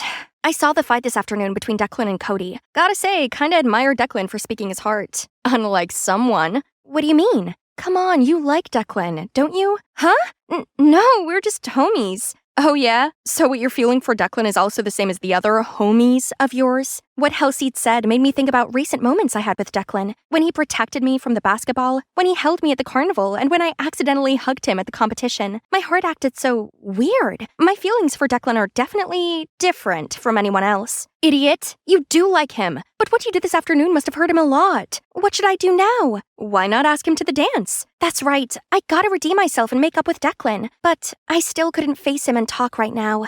So the next morning, I prepared a letter to send Declan. In the letter, I told him how I realized that I had feelings for him and that I wanted to take him to prom. Then Nola stormed into my room. Why didn't you dump the guy as planned? I explained to her that Cody's actually a confirmed good guy and insisted that she goes to prom. Plus, I had a big surprise for her. I also revealed that I have feelings for Declan and I'm going to send this letter to him. After I told her that, Nola's face perked up and she suggested that she help hand-deliver the note just in case Declan was still mad at me. But days passed and I hadn't heard anything from Declan. I guess he was really mad at me and couldn't bring himself to reply to my letter. I really was horrible to him. Halsey came over, cheered me up, and suggested that we go to prom together instead. That really cheered me up, and I agreed to go with her. She gave me another makeover, but this time it was more natural. I felt more myself. Halsey and I arrived at prom, and I was confused and disappointed to see Declan showing up with Nola? Neither of them told me they were going together. Right then, Cody appeared. Hey, Riley, you look great. The natural look really suits you. Thanks.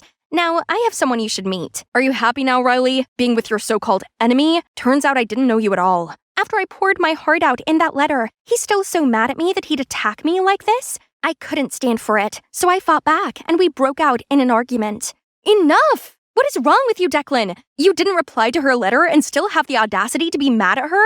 What letter? Halsey and I turned towards Nola, and after a moment of nothing, Nola burst into tears. I hate you, Riley! You promised you'd help me get back at Cody. Then you abandoned me completely. So I didn't give the letter to Declan. Nola, I never abandoned you. When I realized that Cody was a good guy, I wanted to reintroduce you to him so you both could have a fresh start. So you were going to introduce me to Nola? You like her style, don't you? Yeah, but she thinks I'm a playboy. And she went as far as to create this whole revenge plot against me. This is all your fault for chasing after me and then dropping me for some other girl. Do you know how disheartening that is? I thought you didn't like me, so I moved on. Back then, I just tried to play hard to get. If only you tried a little harder, I'd have let you know. I didn't understand before, but I get it now. Can we start over? I'd like that. The DJ started to play a slow song, and Declan suddenly pulled me in to dance with him. So, that letter, what did it say? It said that I'm sorry for not realizing my feelings earlier. Then, I confessed my love to you and asked you to prom. Well then, here's my response. Riley, I liked you the minute I set my eyes on you. I wanted to do everything with you. I wanted to hang out, I wanted to play football with you, and I wanted to be by your side every moment of my waking hour. I could never figure out how you felt, so I hid my feelings for you. At that moment, Declan and I were the only two people in the world. We danced throughout the whole night, and I felt complete. And that's why you should just speak your heart, everyone. If you want to hear my story, comment Halsey's story, and I'll see you then. Okay, animators, you can continue. Hey, welcome to my coffee booth at Felton High's Flea Market. Just a second, I need to add the finishing touches to this latte. Perfect. Guys, try this. It's the special drink that I came up with for our 2-month anniversary, which, FYI, is today. How romantic. What's the name of this drink? I think Patrick should name it. We can call that Paige's Vom. You know, because it reminds me of when we were 5 and you threw up in the back of my mom's car during our road trip. Stop! I'm not kidding. Me neither. It's one of my favorite memories, as that's when I fell deeply in love with you. Or how about, why is everything a joke to you? Just leave. We're done. I'm sorry about that. Let's start over. I'm Paige, and everyone calls me Perfect Paige because, well, everything about me is perfect. That must be thanks to my parents. My dad's a hospital director, and my mom's a university president.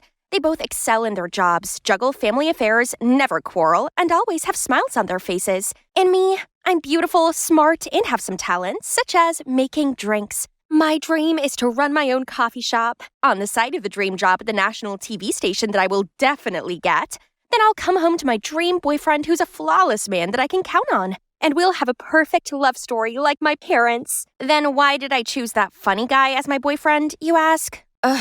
Before he became my now ex, Patrick was a close friend since childhood. We lived in the same neighborhood, and it was my friend Doris's birthday, but she came up with a stupid condition that all the girls had to bring along a boy.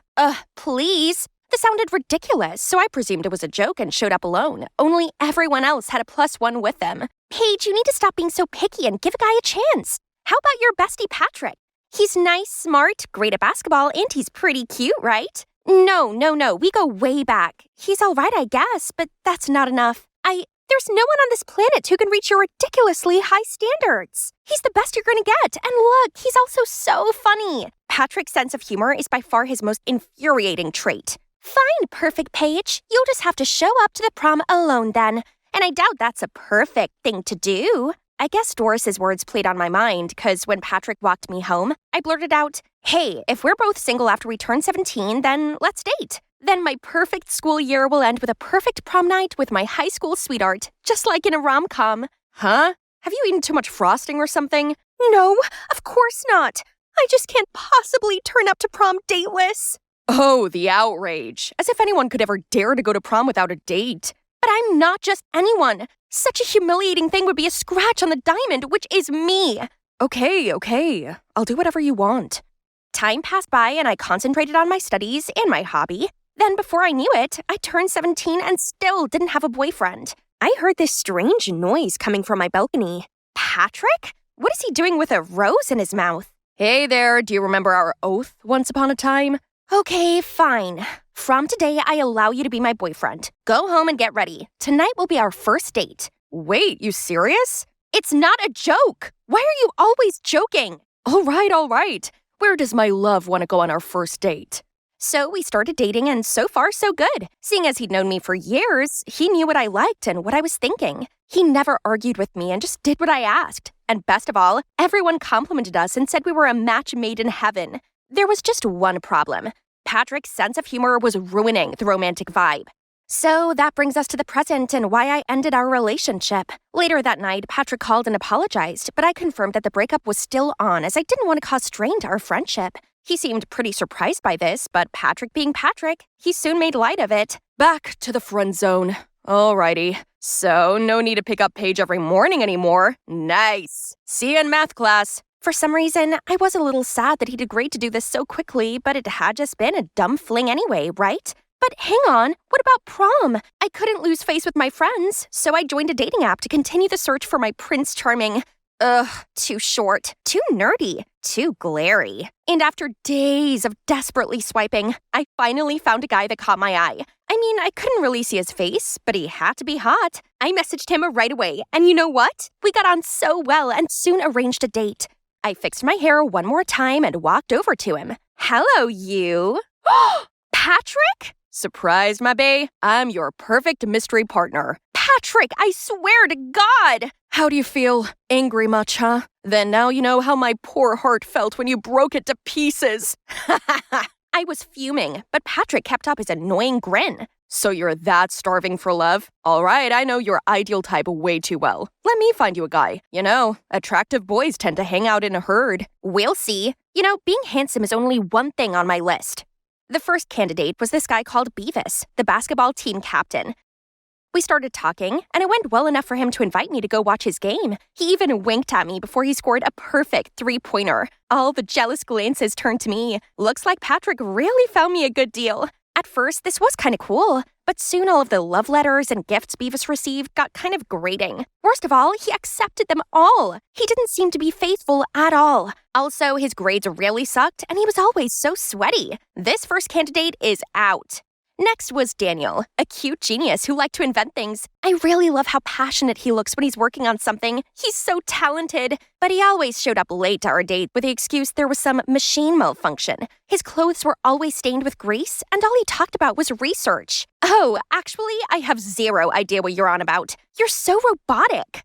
I went home and already saw Patrick making himself at home in our living room. He must have heard the news. So, sporty boy has too many fangirls. No good. Mechanic boy is too busy. No good. Then maybe a rich boy with a lot of free time could treat you like a princess. Patrick introduced me to this guy called Eric, the school rich kid who showered me with lavish gifts. That was nice, but then his clinginess felt suffocating. He always seemed to be there, and he wouldn't quit calling and texting me. He also spent longer than I did getting ready. No thanks. Why? You're too clingy. If you have too much time on your hands, then why don't you go do something useful? What? I only cling on to you because I care. But I guess I was just wasting my time on useless things because you're just a stubborn, spoiled girl that finds fault in everything and doesn't appreciate other people's feelings. No one's ever spoken to me like that before. Useless? Stubborn? Spoiled?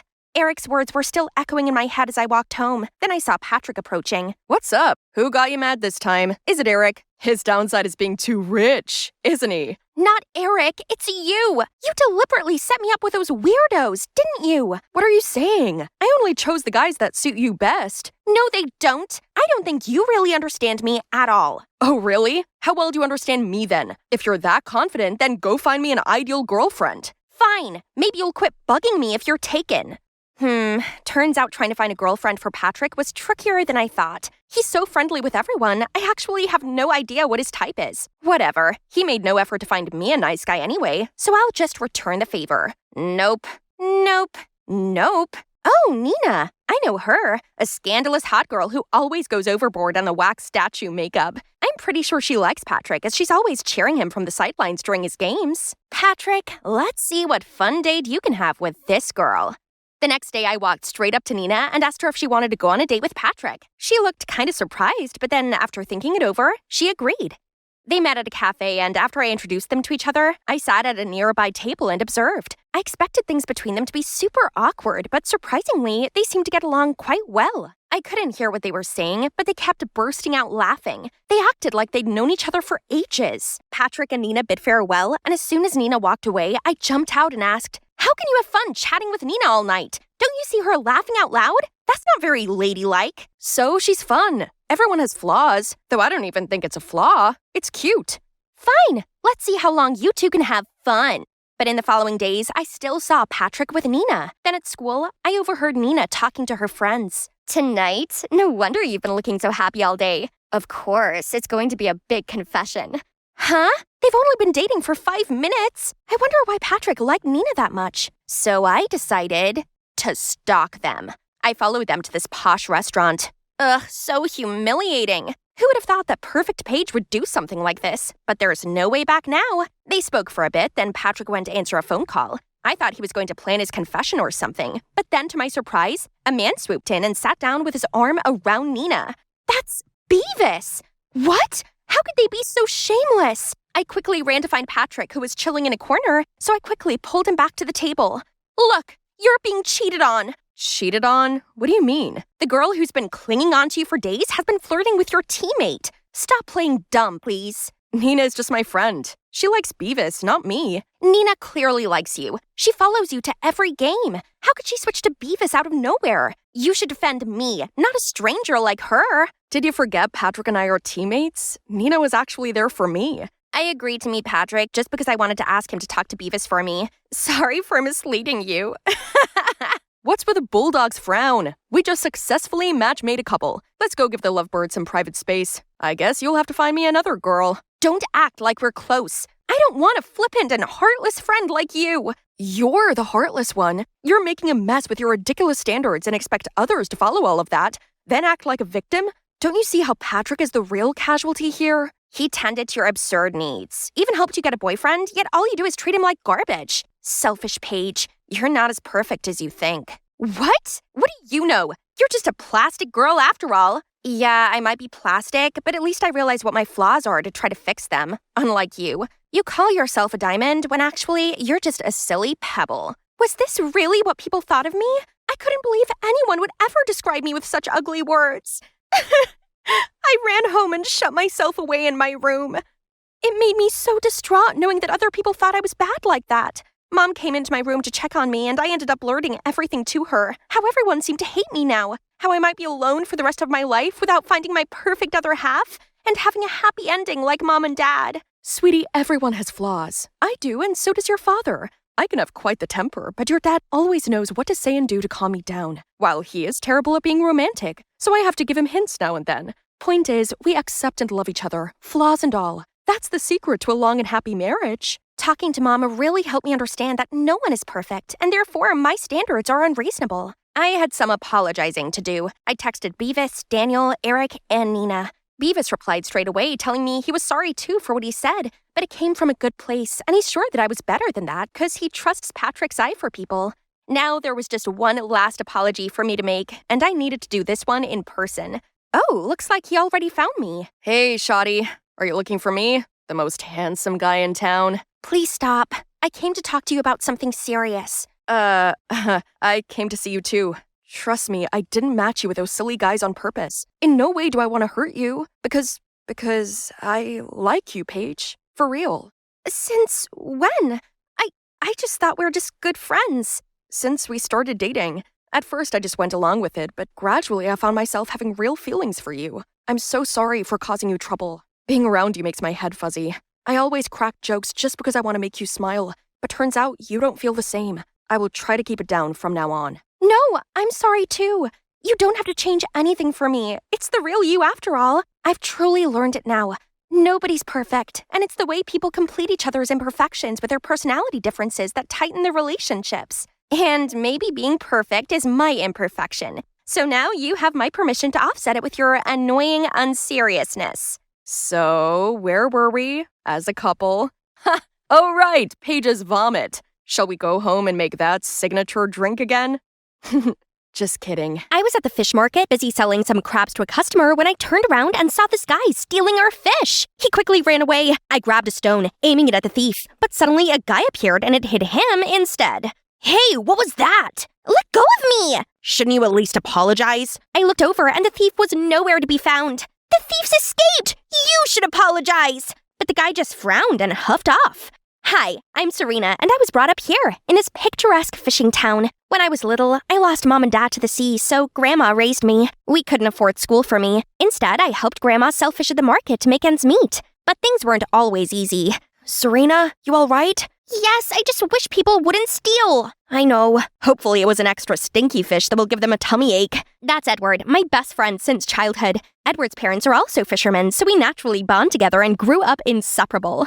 Later, Edward and I were busy closing when I heard murmurs and saw Mr. Elbridge, the fishing enforcement officer. Anyone caught poaching striped bass will be given a hefty fine. What? You gotta be kidding me! Sir, it's only considered poaching if they were caught out of season, which they're not. Oh, really? Do you have the legal documentation to overpower my decision? Nope. Thought as much. He's obviously abusing his power.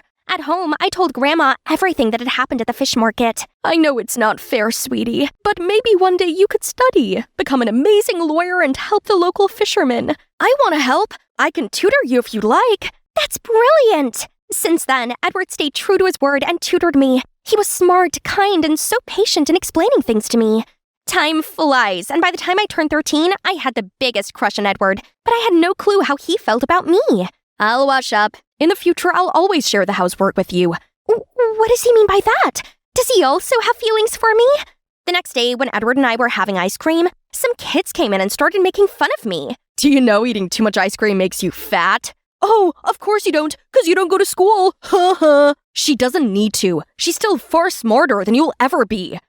Why did you always stick up for me?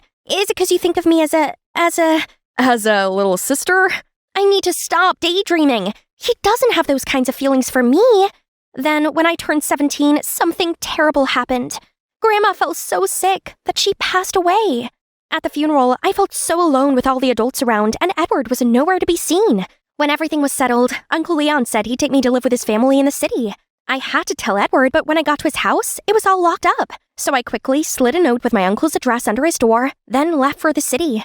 As soon as we walked into the mansion, Aunt Clara and Rachel were already there, frowning. Ugh, can you smell rotting fish? Ew, get yourself some perfume, please. Enough! You will make Serena feel welcome here. Please prepare a nice room and everything Serena needs. Uh-oh, not a good start. But then Uncle Leon had to go away for a business trip and asked Aunt Clara to find me a tutor as he was afraid going to school might be a shock for me. I was so excited to finally study and pursue my lawyer dream. However, all the tutors Aunt Clara found were terrible. I actually had to teach them simple sums. Meanwhile, Aunt Clara showered me with errands to run. Suddenly, I saw a blur of a dog and boy and smash! You idiot! How am I meant to cycle home with an injured knee? You're hearing this, Rex? How is she gonna cycle back home? Sorry, I'll take you home. I accepted his offer, mainly because I didn't exactly have much choice. What's your number? Wow, that was quick. Stop daydreaming. I need it in case I decide to sue you. The guy, Henry, finally quit fooling around and gave me his number. When we got to the mansion, I caught sight of a familiar figure. Edward! I limped over and looped my arms around him. Who are you? Before I could respond, Henry shrugged his shoulders, then left. Edward then told me all about the tragic events that had happened to him. My father made a bad decision to go dynamite fishing. The Coast Guard caught him, but as he tried to run away, his boat smashed into a reef. We needed to move to the city for his treatment. Luckily, I got a scholarship into college here, so I can study and also care for Dad. I'm so sorry it's taken me this long to find you. That's okay, I understand. It all sounds terrible. What about you? So you live in that big mansion now? Is that guy your boyfriend? Henry? Oh, no. He's just... Good, because, well, I wanted to tell you that I missed you, and I love you, Serena. But you said I'm just a sister to you. I was 13. I didn't understand my feelings back then, but I do now. Serena, not having you by my side felt so empty. Will you be my girlfriend? We started dating, and having Edward by my side felt so great. I was complaining about my terrible tutors when Edward suggested he become my tutor instead. That's a great idea. You'll need to prepare an atrocious CV for my aunt to hire you. And it worked. I don't expect you to get very far with this one. She is rather dumb. What's the deal with you two? She doesn't like having me here. Halfway through the lesson, Edward got a call from the hospital asking him to pay his dad's bills ASAP before his condition worsened. I was comforting him when Rachel barged in. Serena, go get me some ice. Oh, hello there. Get out! Who's that? Rachel, my cousin. Edward seemed distracted after that. I guess he was upset about his dad. He told me to continue with my worksheet and went to the bathroom. I finished the work, but Edward still hadn't returned. Was he lost in this massive house or something? I went to look for him and was shocked to see him and Rachel happily laughing together. Hi, Serena. I was just getting some water. I ignored Edward and continued studying by myself. Are you jealous? I was just being polite. Darn it, he knew I couldn't be mad at him when he smiled at me like that. But as we continued studying, I couldn't fully shake away my uneasy feeling. But the next day, I was waiting to study with Edward when Edward won't be coming today. What? I asked her why, but she just walked off. As she left, I heard her ask the maid to bring fruits to Rachel and her new tutor. Huh? Since when did Rachel have a tutor? Sensing something was up, I sneaked over to Rachel's room and spotted Edward? Serena, what are you doing over here? Oh, is stalking your new hobby now? I looked at Edward, but he just sat still, so I ran off with blurry eyes and an aching heart. Edward tried to call me, but I just ignored it. That night, he texted me and insisted on waiting for me. I wanted to hear him out, but I was still so angry at him. Serena, please. Your aunt told me I couldn't tutor you anymore and asked me to be Rachel's tutor instead. I need the money for my dad's treatment. I can't turn this amount of money down. Ugh, my aunt was such a witch! I'm so sorry. I would much rather be tutoring you. You're the only girl for me, but I can't lose this job. So let's keep our relationship a secret, okay? This was no big deal, right? It was me he wanted, not Rachel. Edward's birthday soon arrived, and we have a date at this restaurant today. I was excited when my phone buzzed. Sorry, babe, something's come up. Can't make it. X. It must have been something super important for him to cancel like that. But on my way home, I passed another restaurant and couldn't believe my eyes. Edward and Rachel were sitting together. Rage swarmed over me, and before I could stop myself, I charged in there. Edward, how could you? Jeez, what's up with you? He's not even your tutor anymore. Ask him how long he's known me for. I was just your tutor, that's all. I couldn't believe this, so I stormed off. I felt like such a fool for ever believing his lies. While running in tears, I bumped straight into Henry. You look like you just got dumped. It was the straw that broke the camel's back, so I started crying louder. It's not me. I didn't do anything. Please stop crying. Anything you want, anything. How about the aquarium? It turns out the aquarium was just what I needed. Watching the fish was so relaxing, and Henry was surprisingly a lot of fun to be around. Your parents must be super easygoing to put up with you. Nope, my lawyer mom is way opposite. Oh wow, that's cool. It's my dream to be a lawyer. Is that so? My school's interviewing for a law foundation course. You should apply. A law foundation course, huh? Should I give it a try? I arrived home feeling better, but Aunt Clara wouldn't leave me alone with her usual mocking routines. You spoiled ingrate! Soon you'll be 18 and I can rid my hands of you! I had enough! So I decided to apply for the foundation program Henry mentioned. It was time to focus on my dream without any further distractions. I studied hard and went to the library for materials. Henry offered to help, and even though I still found him childish sometimes, he was actually quite smart and knew loads about the law. One time, Henry invited me to come watch his debate team. Only when I showed up and spoke to Henry, I saw Edward walk in. My dad's ill, yet here you are, with him? Serena can go where she pleases. It's okay, Henry. I got it. Rachel's just my friend. I love you, not her. I just need to earn enough money. Then I'll end this mess with Rachel for good. What he did was still hard to accept, but he was in a tough situation. I would be a terrible girlfriend if I didn't support him, right? Despite all this drama, I'd been studying hard, and now it was time for my interview. Only on my way there, I saw a woman yelling at 2 students. Watch where you're going, you idiots! Excuse me, but this is a pedestrian crossing, hence the driver's fault for not stopping. How dare you speak the law to me, you little girl? Do you know who I am? But as everyone started buzzing, she had no choice but to drive off. What happened? I explained it to him and pointed at the woman's car. He didn't say anything, but seemed quite surprised. We then went to the interview, but when I told the assistant my name, she smiled and said, "You don't need to draw a number. Mrs. Shotton was impressed with your profile, so she wishes to interview you herself. It's best you follow the right procedure." I was a bit confused, but Henry knew better than me. Anyway, I had my interview with someone else, and I passed. Yay! Since then, I studied hard, and Henry helped me a lot. On my first oral exam, he even came along to encourage me. Only as soon as I stepped into the room, I saw that rude woman standing there.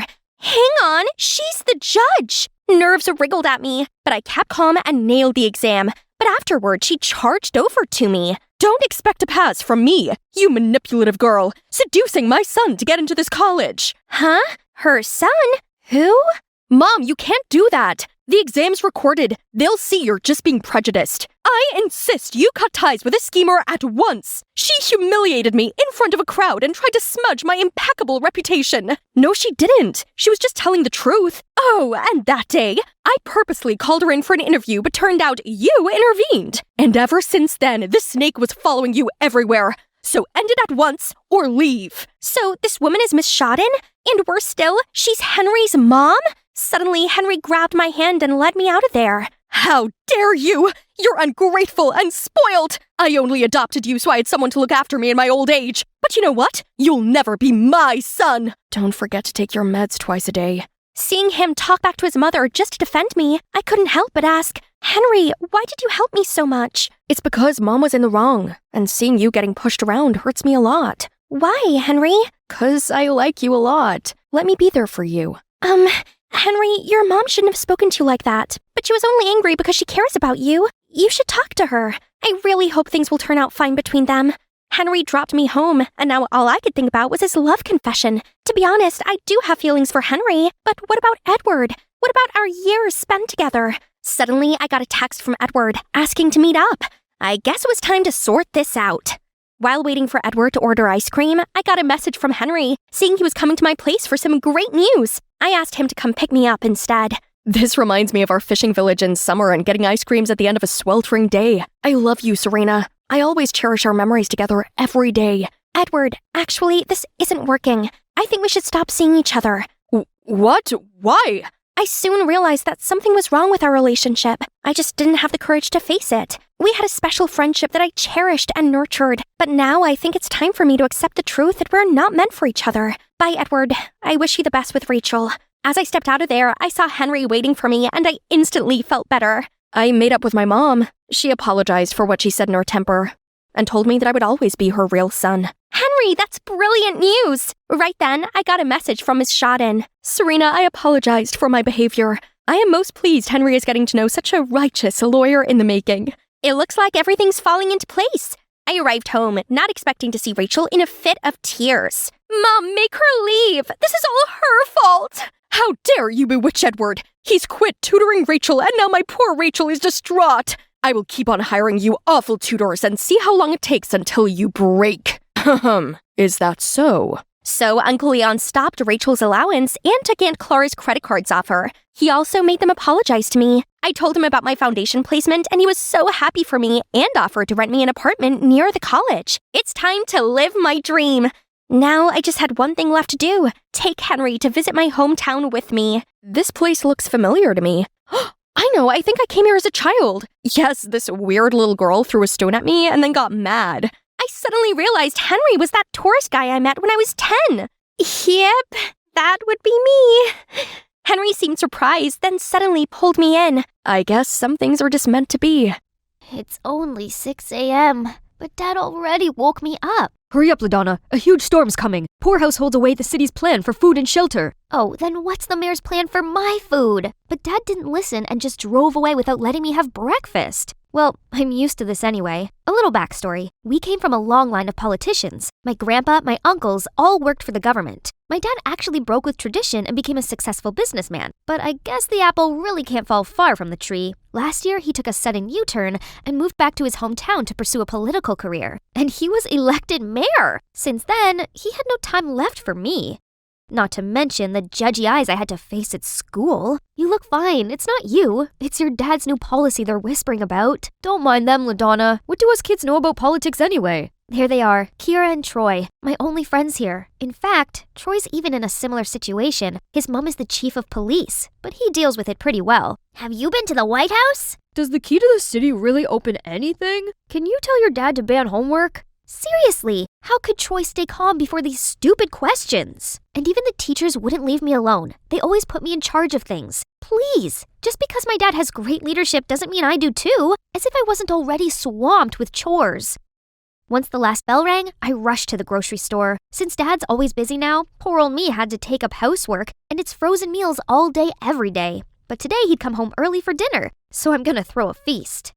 Except, none of these tasted edible. What's the problem? I followed the recipes very carefully. Did I come home at the wrong time? No, Dad, a perfect timing. My apple pie's ready. You mean that smoking thing in the oven? Oh no! My only ray of hope has also turned to ashes! I immediately ran to the convenience store, grabbed all of the instant foods, and dashed home.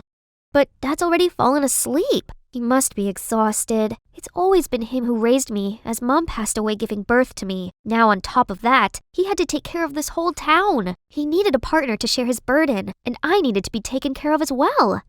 Let's see, getting to know someone new with Dad's hectic schedule would be impossible. So maybe reconnected with one of his exes? From my aunt, I learned he had 2 ex-girlfriends. One is Jade, his old classmate who's still single. 2 is Alva. No other information. Let's start with Jade then. Next day, I immediately told Troy and Kira about my master plan. That's my Aunt Jade. No way! It's fated! Suddenly, a group rushed towards us, babbling about my uncle being appointed temporary Secretary of State. Jeez, chill guys! They kept flocking around, making me feel suffocated. Panicked, I ran away, and as I turned the corner, a hand pulled me back. Calm down. You're safe from that crazy crowd now. Thanks, but why did you help me? I've been in your position. I know what you're going through. Just like that, I found myself comfortably venting everything to her. It must be hard for your family of 2. That's why I'm finding him a wife. Oh, good luck to you then, sweetie. I have to go now. What a lovely lady. If only everyone could be like her. With Kira's help, setting up a date for Dad and Jade was a piece of cake. We both dragged them to the same restaurant, then cued some cliché matchmaking moments. Me and Kira quickly excused ourselves and monitored things from afar. They seemed to have a good time, but as we leaned closer... Inflation? Food security? Obesity epidemic? They'd been chatting about politics this whole time? Dad! That's exactly why you're single! On the way home, I constantly mentioned Jade, but Dad was nonchalant and switched the subject to his meeting instead. Another one in 30 minutes. I'll have to stay home alone tonight. As he dropped me off, he added, Find yourself a boyfriend first before trying to set me up. How annoying! I then called Kira to inform her that our matchmaking plan had failed, but it took her a while to accept it. You give up too soon. Is it because you don't like my aunt? No, Kira, it's 'cause I know my dad. And if he said no, it's a no. Okay, now plan B. Alva. I did some digging and figured out the neighborhood where she lived. I'll go there tomorrow. So here I am now, completely lost. Except, isn't that the woman who helped me at school? I rushed over and thanked her for the other day, but she seemed a little off. After a lot of persuading, she finally told me the cause of her sorrow. A tragic love story. His family are all politicians, so they can't accept someone mediocre like me. I'm so sorry, but I'm sure you can find someone better. She shook her head, saying he'd recently moved back to town and was still single. That got her reminiscing about the good old days, but sadly, he's seeing someone else. Wait a sec, is that a photo of you two? May I see? She showed it to me. My thought exactly. That's my dad! So, you're Alva? Yes, but how do you know? Because you're my dad's ex, just who I'm looking for. I shrieked in happiness, but strangely, she cried even harder, then hugged me. If that's your dad, then LaDonna, I'm not just his ex. I'm your mom. Hold up, what now? So, they were deeply in love despite my dad's family's disapproval. But when I was born, they got even angrier and kicked her out. Yet, this entire time, I thought my poor mom was no longer on this earth. Our reunion was cut short by Dad's call. I wanted to ask him everything ASAP, but Mom signaled me not to. Honey, don't tell Robert yet. Of course I look forward to our family's reunion, but I'm not ready to meet him. And perhaps neither is he. It'll be awkward for him and the woman he's seeing. No worries, Mom. There's nothing between them. The only woman for him is you.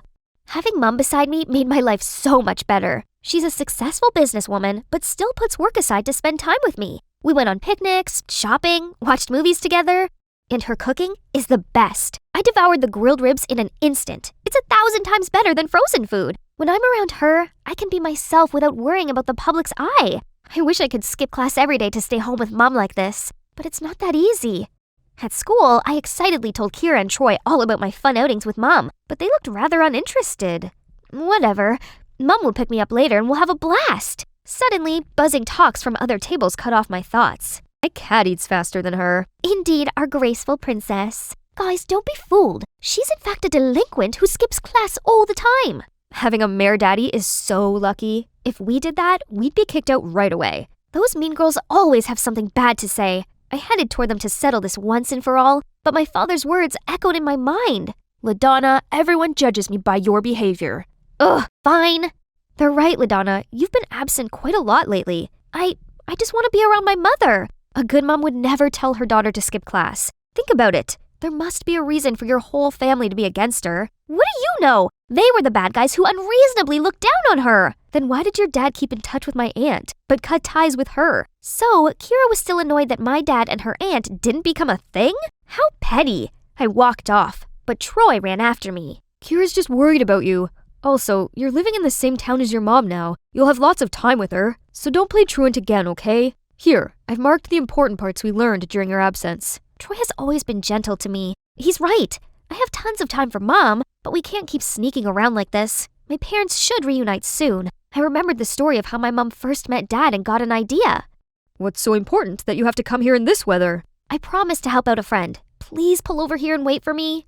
The friend I was helping was none other than Mom. I then waited a bit before telling Dad to bring me an umbrella because it's raining too hard. Now it's your turn. Go get him, Mom. And just like that, the romantic scene from many years ago was reenacted right before my eyes. My mom was soaking wet, dashed through the rain, then bumped into my father. My dad then bent down to help her up, looked right into her eyes, and dropped her on the ground? I was still in shock when Dad charged towards me and dragged me back to the car. How did you know that woman? I asked around. Just stop.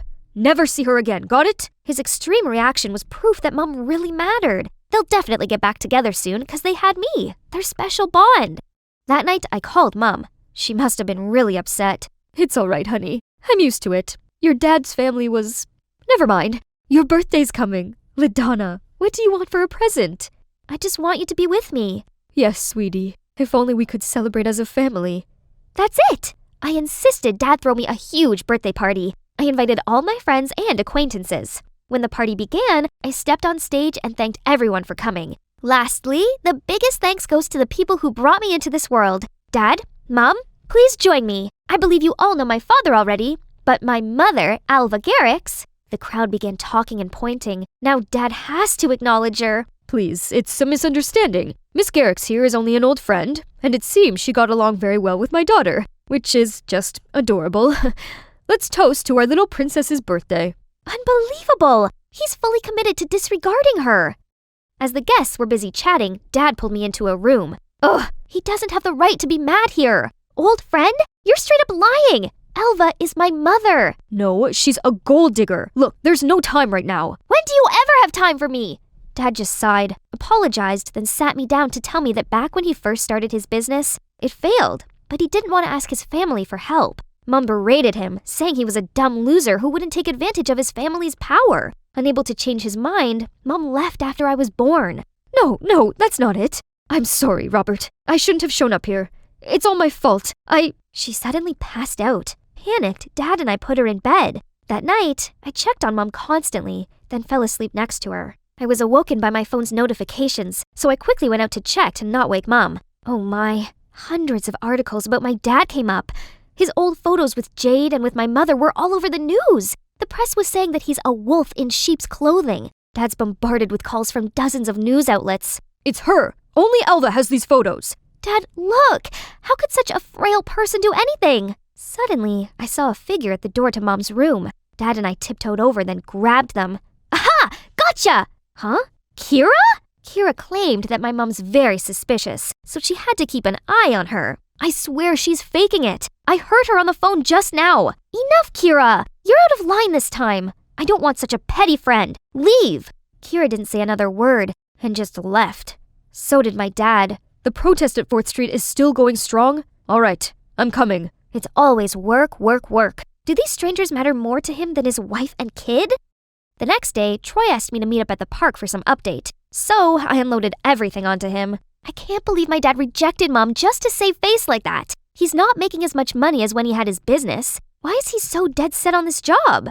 I used to think like that about my mom too, but then I realized that she wasn't doing her job for money or fame, but simply contributing to society. I now entirely support her because it's her life's purpose. It might be the same for your dad. What Troy said lingered in my mind. It does make sense. If Dad's all about glory, there's many other ways which don't require him bending over backwards day in and day out like this. Troy's always been understanding to his mom. And me? I've never been supportive of Dad when he had to juggle between his job and me.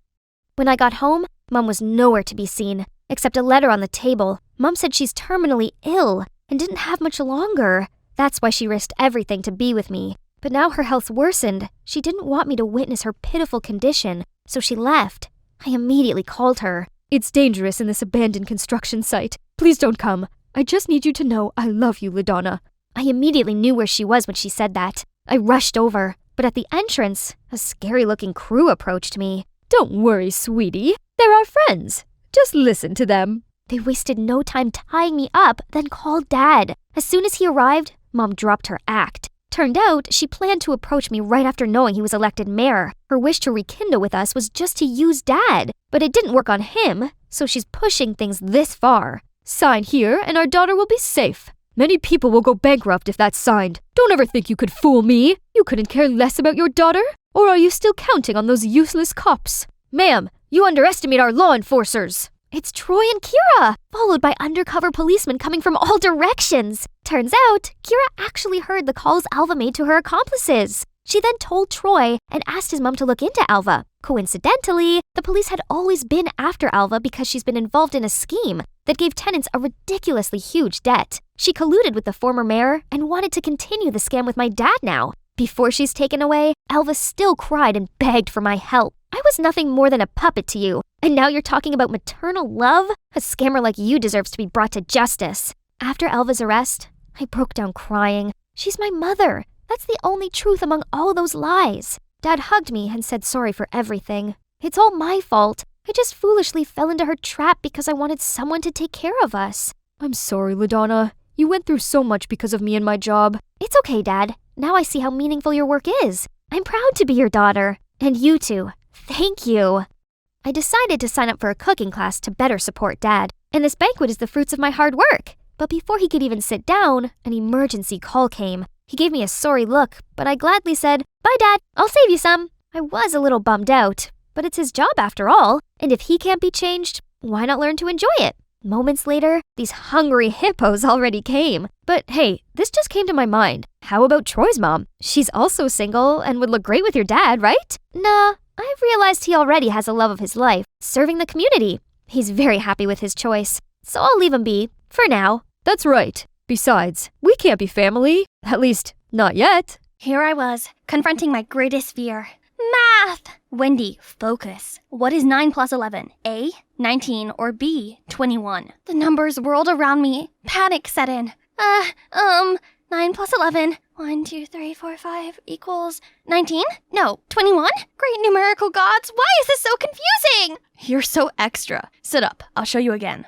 I still don't get why I have to do this, though. It's not like I'm going to school. Yeah, I quit school not long ago to help Mom out, making a couple of bucks. In case you haven't noticed, we're dirt poor.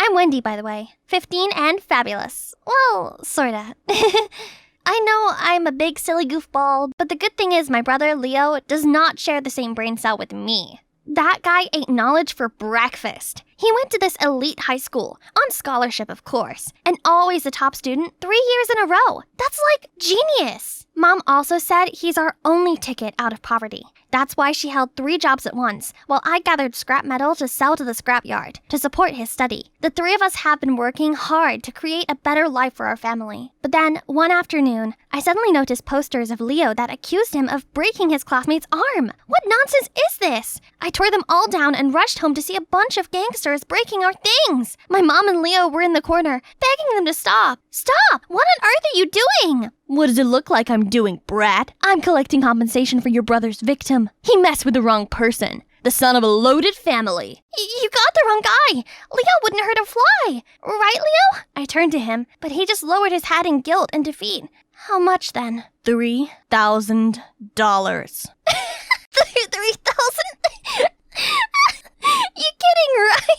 Do I look like I'm kidding? Let her go! Just stop it, all of you! Then Mom rushed to the kitchen and brought back all of our saving jars. They're about $1,000. Just take them and leave us alone. I'll pay the rest later. The thug let me go and grabbed the jars. We'll be back next month for the rest. Mom fell to her knees. She looked so hopeless amongst the mishmash. Mom, Wendy, I'm so sorry. Please let me help. The school already suspended me for a whole month. I'll get a job.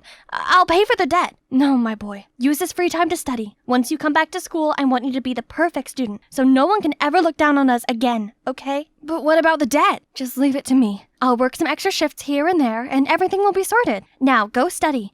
Thank you. Mom, I won't let you down again. Then he left the room. That's when Mom's smile wears off. I knew she only said that so Leo could have his peace of mind. The truth was, no amount of Mom's extra shifts could get us $2,000 by next month. I think if the math was right, it's time for me to save the day. I tried to get a job, but somehow they all lasted for only one shift. Like when I was waiting for this diner, all the food and drink just fell out of my tray. Or that time when I work at construction site and I got my foot stuck on the thing I just built.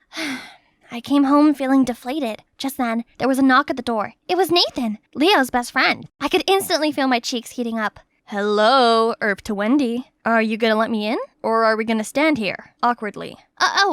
Sure. Come on in. You look, exhausted. You sure you're alright? It's just the whole thing with Leo. I've been trying to get a job to pay for the debt, but nothing worked. I'm sorry all that happened to your family, and I want to help you. But there's something you should know first. After the talk, Nathan got me a job as a maid for his cousin Zach's house. Other maids were showing me around when, Get out! A maid ran past us, crying her eyes out. What was that? That is the young Master Zach throwing a tantrum. He's the illegitimate son of the late master and was only brought here 5 years ago by his grandfather. And let's just say, Madame Linda, his stepmom, is not so thrilled about it. They've been on each other's necks ever since. The girl you just saw was Madame Linda's favorite. She's been a thorn in Master Zach's side for a while now. Then I gotta find a way to get on both their good sides, to prove that I'm perfect for this job. Okay, first day at work, Madame Linda was complaining about Zach's toy car collection, so I threw them all away. But Zach went bonkers on me and went rummaging through the junkyard to find every single one of them. Sorry, Master Zach, it's just Madame Linda. Oopsies. He immediately stormed off to confront Madame Linda.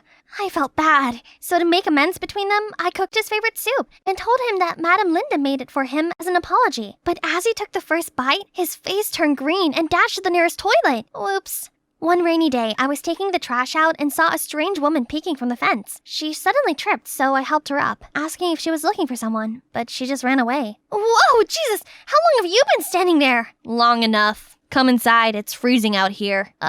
Sure. Later that day, I was cleaning Madame Linda's room when accidentally knocked over her jewelry box. It crashed on the floor, spilling jewelry everywhere. One of the bangles snapped in half. I frantically pocketed it to fix it later when the gruff butler swung the door open. I apologized and promised to fix the jewelry box, but he still insisted on firing me. Just then, Zach stepped in and ordered him to let it slide. Zach then stayed and watched me fix it. Where'd you learn to do that? It's nothing. I grew up in a trailer park. Everything we own came from the junkyard. They just need a little fixer-upper. I've been doing it since forever, so... You got a gift. Besides, reusing things is cool. Whatever you say, pretty guy. Say, you want to hang out sometime? Like a date? Maybe. Won't your girlfriend get jealous? What girlfriend? I'm very single and ready to mingle right now. Sure, why not? On the weekend, Zach took me to his favorite coffee shop, and I got to see a softer, more caring side of him. Turned out he never got a girlfriend, so I made him a flirting tutorial. For a price, of course. At first, I thought he was just practicing on me by giving me flowers and fancy chocolates. But then he continued to woo me with my own list. He set up a romantic picnic under the stars in the backyard, took me to the park, and we watched the enchanting sunset together.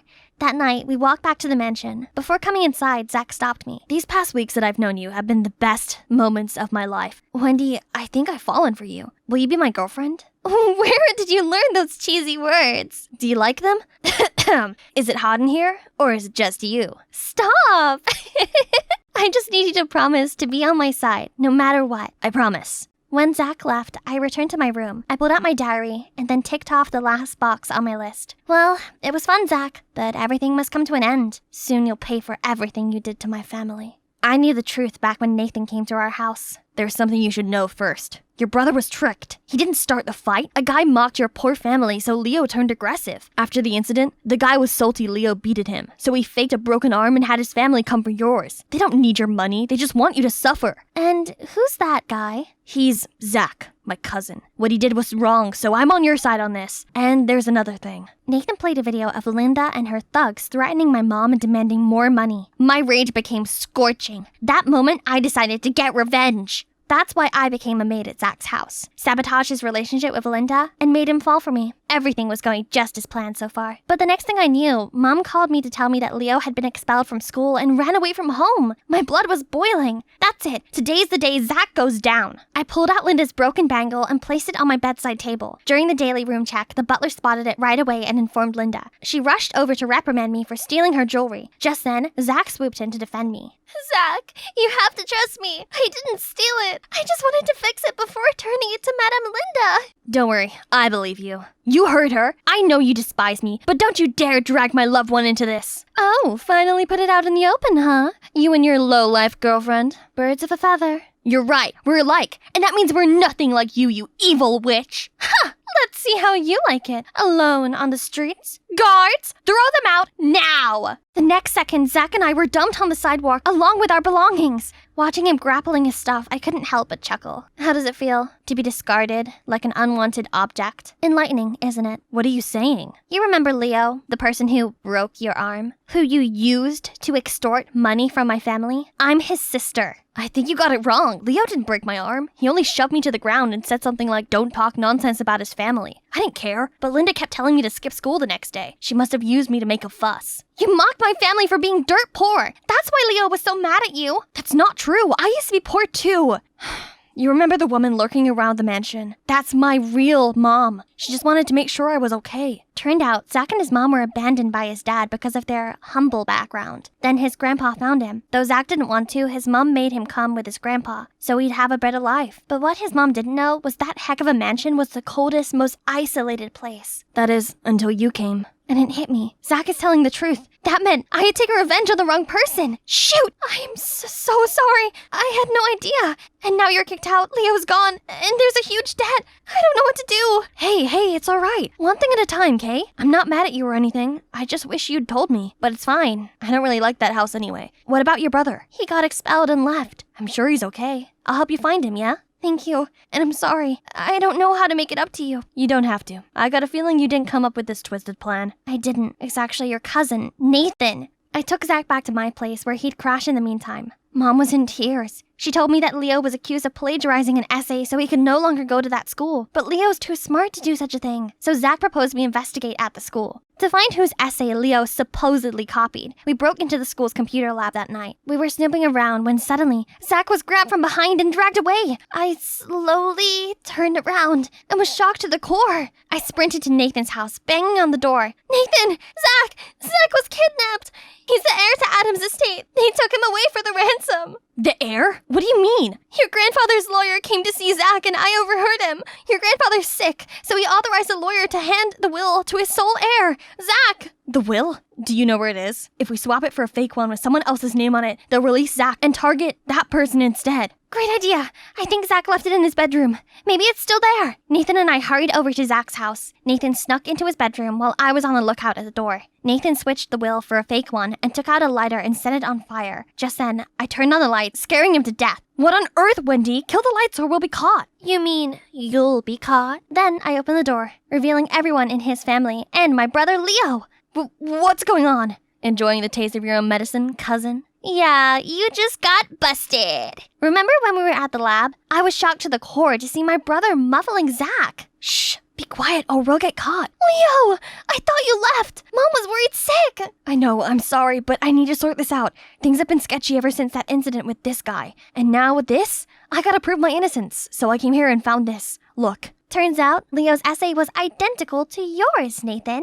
You took advantage of me to get revenge on Zach when he wasn't to blame. You told Leo Zach was bad-mouthing our family to stir things up between them. You made our lives miserable. I trusted you. I can't believe you'd go this far. You're always obsessed with Grandpa's inheritance. Everything's a competition for you to prove that you deserve to be a successor. All that work, but still nothing. Do you know how many sleepless nights I had to study? Or to hatch a plan, worrying Mom and Dad would blame me for not trying, for not being better? And you just showed up and everyone sees you as his golden child. And all my efforts have gone to waste. Why, Grandpa? Why not me? You were left out of the will due to your greed and scheming behavior. Now I know it's your parents' fault, and there will be severe consequences for them. And you, Nathan, you will join the army after graduation to serve the country, get disciplined, and come back a better man. Guards, take them away. As Nathan made his exit, he paused at the sight of Leo and I. I'm truly sorry. For everything. Then he walked out the door. In the end, Grandpa chose to give Zach his share of the fortune. Zach, however, refused. He never wanted the money. All he wanted was to live comfortably with his mom. So that night, he packed up his things and was ready to go back home. His true home. Seeing Zach, I realized bearing hatred towards someone cannot solve your problem. It just puts you through so much pain,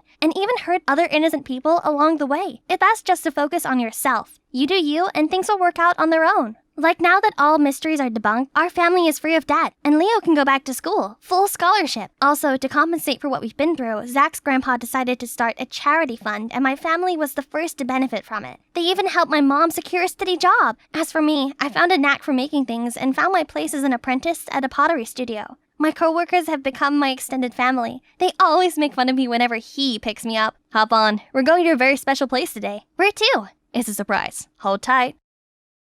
I woke up in shock to find my face covered in bandages. My face! This can't be happening! Right, Callum? Tell me this is not happening!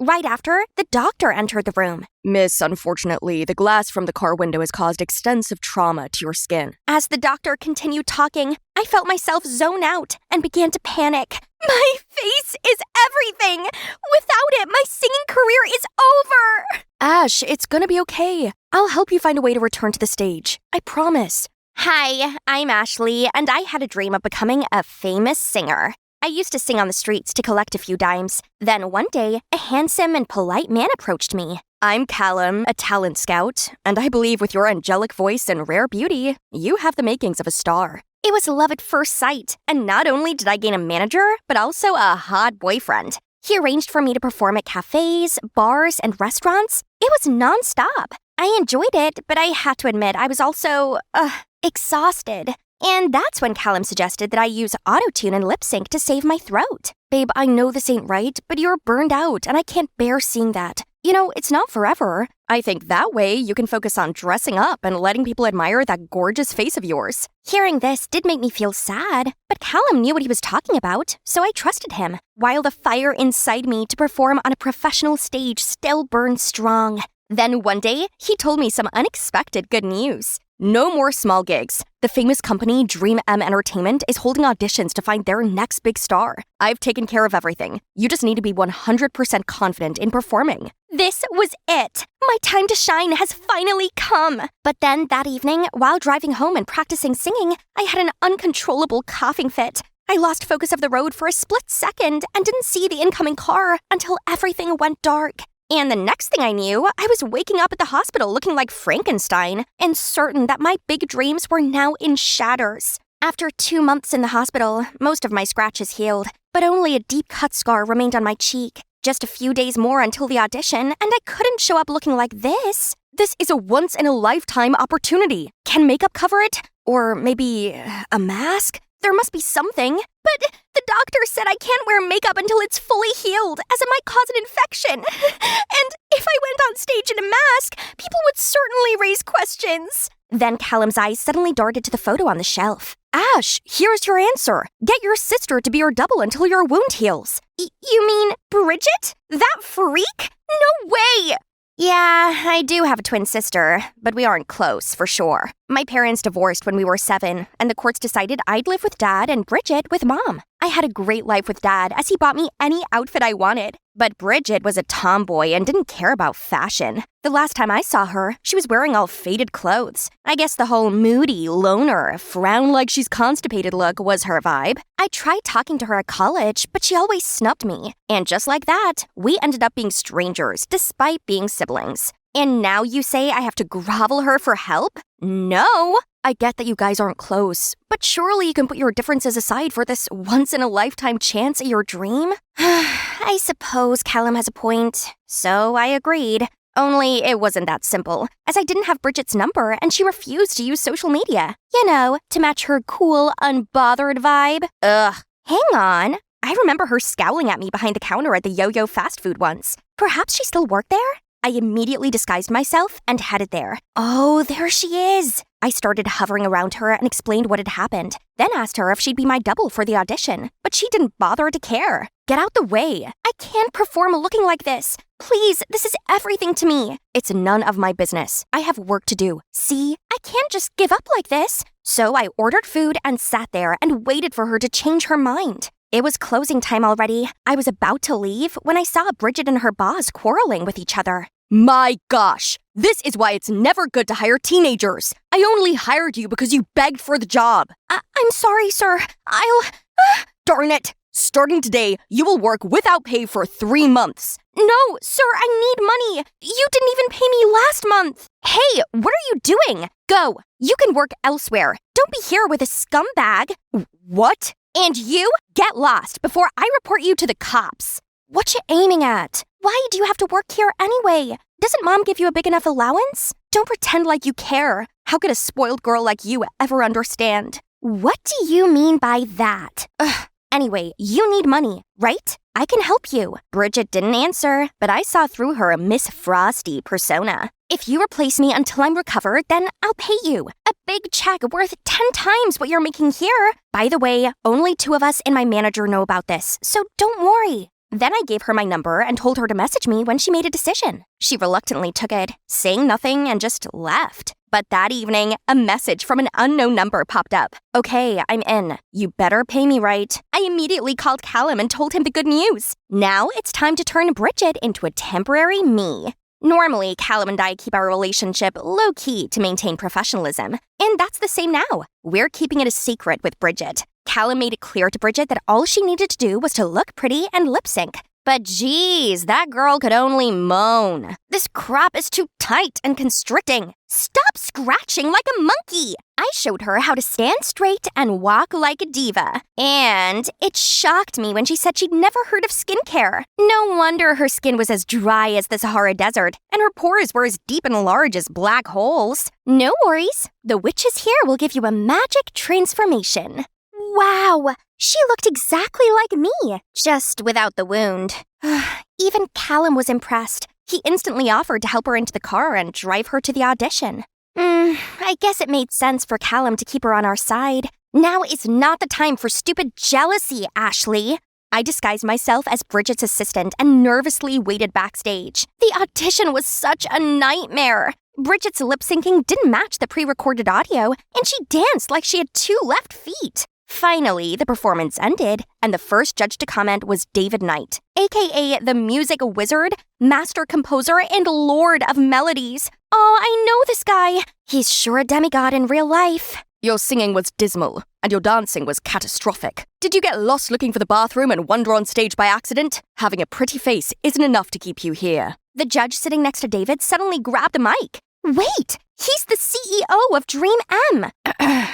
You're wrong, David. Beauty is also talent. She's a diamond in the rough, and only needs a little polishing to shine. After the show, Callum was overjoyed as he informed Bridget that she'd become a talent at Dream M and would soon become an A-lister. I was so excited too that I flung my arms around Bridget, but she coldly pushed me away. Enough for today. Since then, the 3 of us agreed that Bridget would perform on stage while I would record at the studio. The bad side was about putting up with David, the difficult judge at the audition who was in charge of my recording session. The only thing going for you is your face, so why hide it behind that mask? If you must know, I didn't have time to apply any makeup. Satisfied much? Sorry, what you say? It was too early in the day to deal with such a jerk, so I stayed silent and focused on the session. Your singing has improved significantly since the audition. It just still lacks some emotion. Thanks! My debut was just days away, but things didn't go so well. Bridget had no sense of style and appeared in the fashion column Worst Dressed lists, shaking like a leaf on stage and jumbling her words when facing impromptu interviews. So I had to set up a crash course for Bridget, but this time I taught her simple, easy-to-remember things instead of big stuff like last time. I showed her how to pair basic outfits, how to deal with a press, and most importantly, I still guaranteed her regular pay. Ash, you've helped me a lot, and thanks. Oh my, she was so awkward. But that was sweet. I could gradually feel that we were actually sisters. Bridget, the main effort was still yours. Keep it up. Soon, the company began to promote Bridget, and her reputation skyrocketed. All the while, my relationship with Callum took a nosedive. At previous events, Callum used to pamper me and bring me my favorite foods. But now, he just brought Bridget's favorites. He never left her side, and they were always having cozy chats. So one day, I decided to talk straight to him about this. Callum, I have to admit that I feel kinda uncomfortable, as you're a bit too close to Bridget. Babe, I got you. I have to pretend I'm with Bridget as everyone thinks she's you. I'm doing this for your own good, so stop overthinking. Will you do it for me? I know, but I really feel insecure since I got this scar. It's like I've lost everything. Don't worry, the scar will eventually heal. The most important thing right now is you stay calm and get through this time.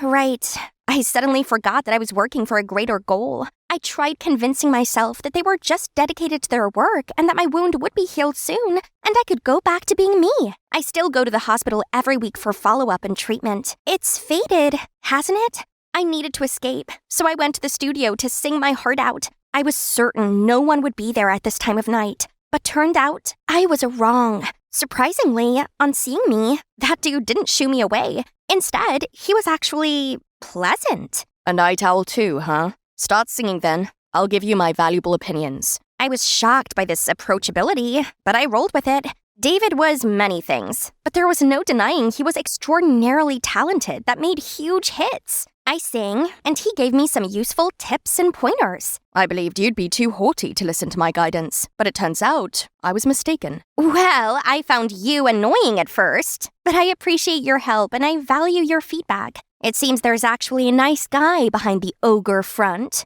Sorry, what you say? I won't say it twice. Then I started humming a few lines from a song I'd written, but didn't realize I was singing it out loud until it was too late. That song is good. Whose is it? Actually, I wrote it. No need to be mocking. No, I'm not at all. I didn't know you had a talent for songwriting. Come here, let me hear the whole song. So we sat down together, and surprisingly, our vibe matched each other perfectly. Actually, you're the first person to take my ability seriously. Sorry? Hey, stop pretending! Actually, I'm not Gradually, Bridget seemed to figure out how to act like me, and her popularity grew. She was no longer sluggish and paid more attention to her appearance. Even Callum mentioned how he could only distinguish us by my wound. From then on, Callum said Bridget could do it herself, so they went to the shows without me. This feeling is making me squirm. On the one hand, I want Bridget to do well to help me out. On the other hand, I'm also feeling a bit resentful that I was replaced so easily. I also miss the way Callum used to care about me, but I remember what he said the other day, and I know I shouldn't be acting like a child. So I tried to distract myself by doing what I love the most, singing. Everybody was packed with Bridget's show, so this world is mine. Woohoo! I was in the studio practicing my new song when suddenly David barged in. Can you explain to me why you're here whilst also performing on TV live? Why are you here? Does it even matter now? Who really are you? I begged him to keep quiet. Then I frantically took my mask off and told him everything. I mean, everything. As I was too shocked to make any excuses. This is insane. I know it isn't right, but I promised once my wound healed, everything would go back to normal. Singing is everything to me. David remained silent for a while, then blurted out, All right, if what you said is true, I will keep your secret. And one more thing. If you really like singing and songwriting, I can continue to help you. What do you say? Yes, totally yes. And don't you dare lie to me. I'm not sure what I'm gonna do. Yeah, swear to God. Finally, it was the follow-up day. As the doctor finished the examination, I saw him frown. I'm sorry to inform you that the scar cut's too deep. It may fade over time, but I'm afraid it won't go completely. At least in 2 years. I broke down. This couldn't be happening. Not knowing what else to do, I decided to go and find Callum. But when I arrived at his house, I saw that he wasn't alone. Bridget and Callum were sitting together and slowly leaning for a kiss. Hi, Ashley here, a superstar in the making. At least I was until the accident happened and I was left with a scar. With a huge audition coming up, my manager boyfriend Callum persuaded me to get my twin sister, Bridget, to pose on stage as me. She took on the glitzy parts of my life while I stayed in the background and recorded at the studio with David, my grumpy but talented music producer. It was only supposed to be until my scar healed, but then the doctor told me the devastating news. The scar was here to stay. Upset, I went around to Callum's for support and saw him there with Bridget. They were leaning in to kiss. I couldn't believe my sister and my boyfriend would do this to me. So with rage swirling through me, I karate kicked open the door and barged inside to confront the conniving snakes. How could you? My boyfriend and my own sister! He's your boyfriend?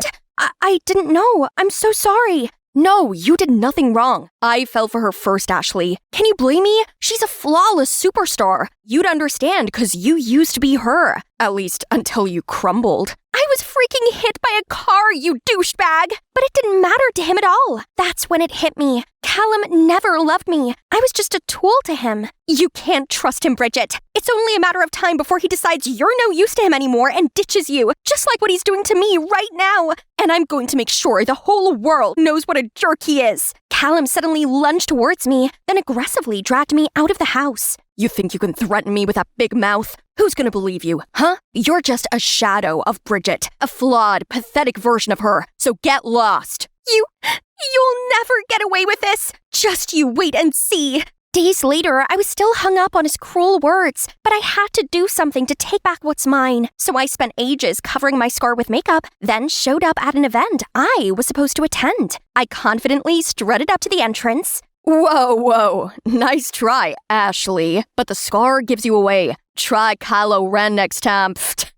That stung. Feeling hopeless, I started walking, and my feet unconsciously led me to the studio. I turned on the lights and played my previous records. Surprisingly, my singing had improved one by one. So I turned up the song volume and sang and danced along. I was busting some crazy dance moves when I suddenly heard clapping. I didn't know you've got the groove. Come to think of it, I've never seen you this happy before. You have no idea what I've been through. I felt safe around him, so before I could stop myself, I blurted out what had happened. He insisted on taking me somewhere fun to cheer me up. Turns out David's fun place is the super cool Japanese fair. We shared some huge rainbow cotton candy and lit sparklers and drew musical notes in the air. Then, as we walked past a stall with some fantastically colorful masks, I stopped dead and stared at them. Hey, I have an idea. I should start a new singing career wearing a cool mask. I mean, it's not the most original idea since Sia and Marshmallow have already done it, but I can hide my face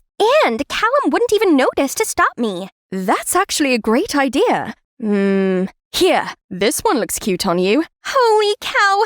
Red alert! Red alert! You're falling for this charming, handsome, talented music producer guy. It's on me, by the way. Consider it a lucky charm, okay? For sure. I swooned and was motivated to create a YouTube channel right away, starring me singing with my mask on, and used Vixie as my stage name. At first, I only covered other artists' songs, but as my confidence and following grew, I began singing the songs David helped me write. Although the netizens quickly spotted the similarities between my voice and Bridget's pre-recordings, they're both mine, but the difference is, one uses a ton of auto-tune and one does not. Then, one by one, I released more songs, and over the course of a few months, my channel grew to over 1 million subscribers. For the first time in my life, people actually saw me for my musical talents, not for the way I looked. So, to thank them, David and I spent weeks in the studio composing a special song called Thistles Bloom to release on Valentine's Day. Then one day, David was invited to the Grand Gala, which was a massive event full of the hottest stars, and he took me along with him. The party went off to a great start, and everyone was so complimentary about my music. I was dancing alone while David talked business with some music producer. But then, Bridget suddenly appeared and tried talking to me. Vixie, hi! I love your look. I ignored her and went to leave, when suddenly I got this itchy feeling in my throat, and I felt my face begin to swell. I looked down and gasped when I saw pecans inside my muffin. Oh no, I'm allergic to pecan! I ran to the toilet and took off the mask to catch my breath, when the bathroom door snapped open and in walked Bridget. Come on, Ash, I already knew it was you. Sorry, guys, the door seems to be stuck. She slammed the door shut and went trying to help me. I didn't want her help, but I didn't have much choice. I put my mask back on and let her place her jacket around my shoulders and sneak me out of there. She got her driver to pick us up around the back of the building and take me home. Then she made sure I took my allergy medicine. Don't expect me to thank you for this. No, after you left Callum's house, he told me you gave up singing for me and that you gave us your blessing. But when I saw videos of Vixie going viral, I instantly knew it was you, and he had lied to me. Yeah, he's good at doing that. I feel really bad for what happened, so I want to make it right. I'll give you back your place as a singer. You're serious? Absolutely. I was so relieved you hadn't given up on your passion. You have no idea how amazing you sound. Actually, I do, but I can't take all the credit. David helped me produce the song, and we're actually releasing it this Valentine. Really? I can't wait to hear it. Fine, you can hear the demo if you want. She loved the song, and I had to admit, it felt good having my twin back. A few days later, I was fully recovered from my allergy attack and feeling excited about my big song reveal. But then I went on my laptop and saw that Bridget had released a new song,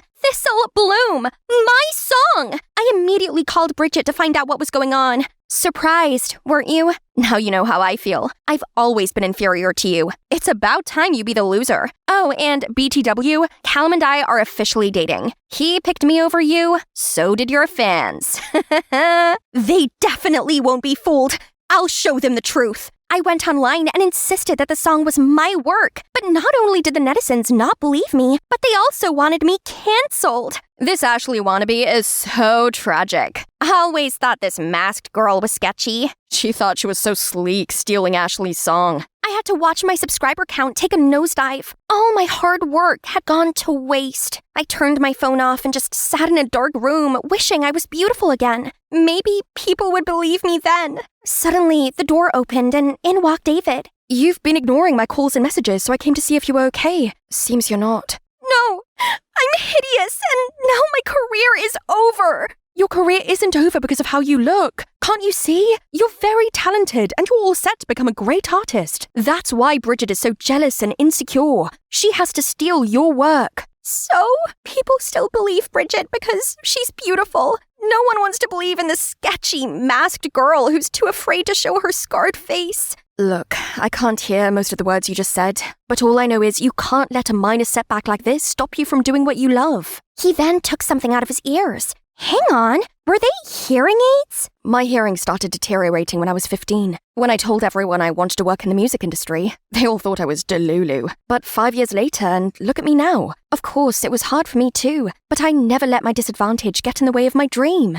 You really did it! Sorry, what you say? Oh, that actually made a lot of sense. If David could overcome this and continue to compose and produce amazing music, then I could overcome my body image issues and become a real singer in my own right and under my name. I started by snooping around my old fan pages and found out that Bridget was going to hold a press conference for the release of her latest album and perform Thistle Bloom. I devised a plan to get there before she did, and that includes David puncturing his own car tire and getting Bridget and her team caught in traffic. On the press conference's stage, I was shaking like crazy, but as soon as I heard the audience chanting my name, I knew I could do this. I stepped on stage, and while the crowd was too stunned to react, I quickly started performing an acoustic version of Thistle Bloom, and the crowd went quiet. I could see it in their eyes. They were moved. Then the screen behind me lit up and played a video of me and David working on the song. When my performance ended, the audience erupted in applause. I was overwhelmed with joy, but then a reporter suddenly stood up and asked, "Are you the masked singer Vixie? What are you doing here instead of Ashley?" I knew this was my moment of truth, so I took a deep breath, then removed my mask.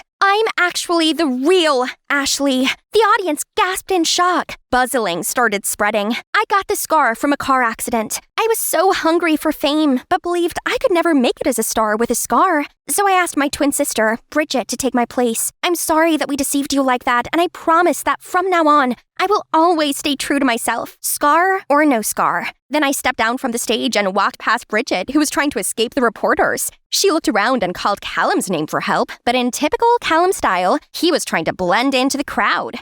Ashley, what's the twin swapping plan your idea? No, it was actually my ex-manager's, aka cheating ex-boyfriend's idea. Wasn't it, Callum? I watched him look mortified as they swarmed around him. It seems like he's gonna have a hard time with his career in the future. That's karma for you. Then I strolled out of there with David waiting at the door, leaving all the buzzing behind me. I started living my life just the way I wanted and no longer cared what Bridget and Callum were up to. Then one day, I was driving home from the studio when I saw Bridget surrounded by some thugs. I called the police and then made sure she was okay. Turns out, Mom was in debt, and the collectors were now forcing Bridget to pay up. My life's a failure. I tried to be you to escape this pathetic reality, but got carried away and wanted to replace you. I don't have any excuse for my actions. Just punish me however you want. I stayed silent for a while, then eventually decided to drive her home. It made sense now. Bridget despised me because she'd spent years suffering with Mom, while I had a privileged, happy life with Dad. I felt bad for her, because after all, she's just a victim of Mom's neglect. So, I used the money Bridget had made while being me to pay off Mom's debt, and then I spoke to Dad and arranged for her to move in with us. Things aren't perfect between us, but we're getting there. She's still super shy and moody, but she's doing a lot better than she was. I learned to accept the scar on my face and became a real singer. I may not be a household name, but I guess I'm pretty famous, and also an inspiration to young girls who feel self-conscious about the way they look. And you know what? I'm happy with that. Best of all, I now have a cute, kind, loving, albeit grouchy at times, boyfriend, David. We even opened a music company that judged our clients on their talent, not their appearance. I was cuddled up next to David watching the news when the reporter said there was a groundbreaking new scar treatment available. Do you still want to remove your scar? No, as it's now a part of me.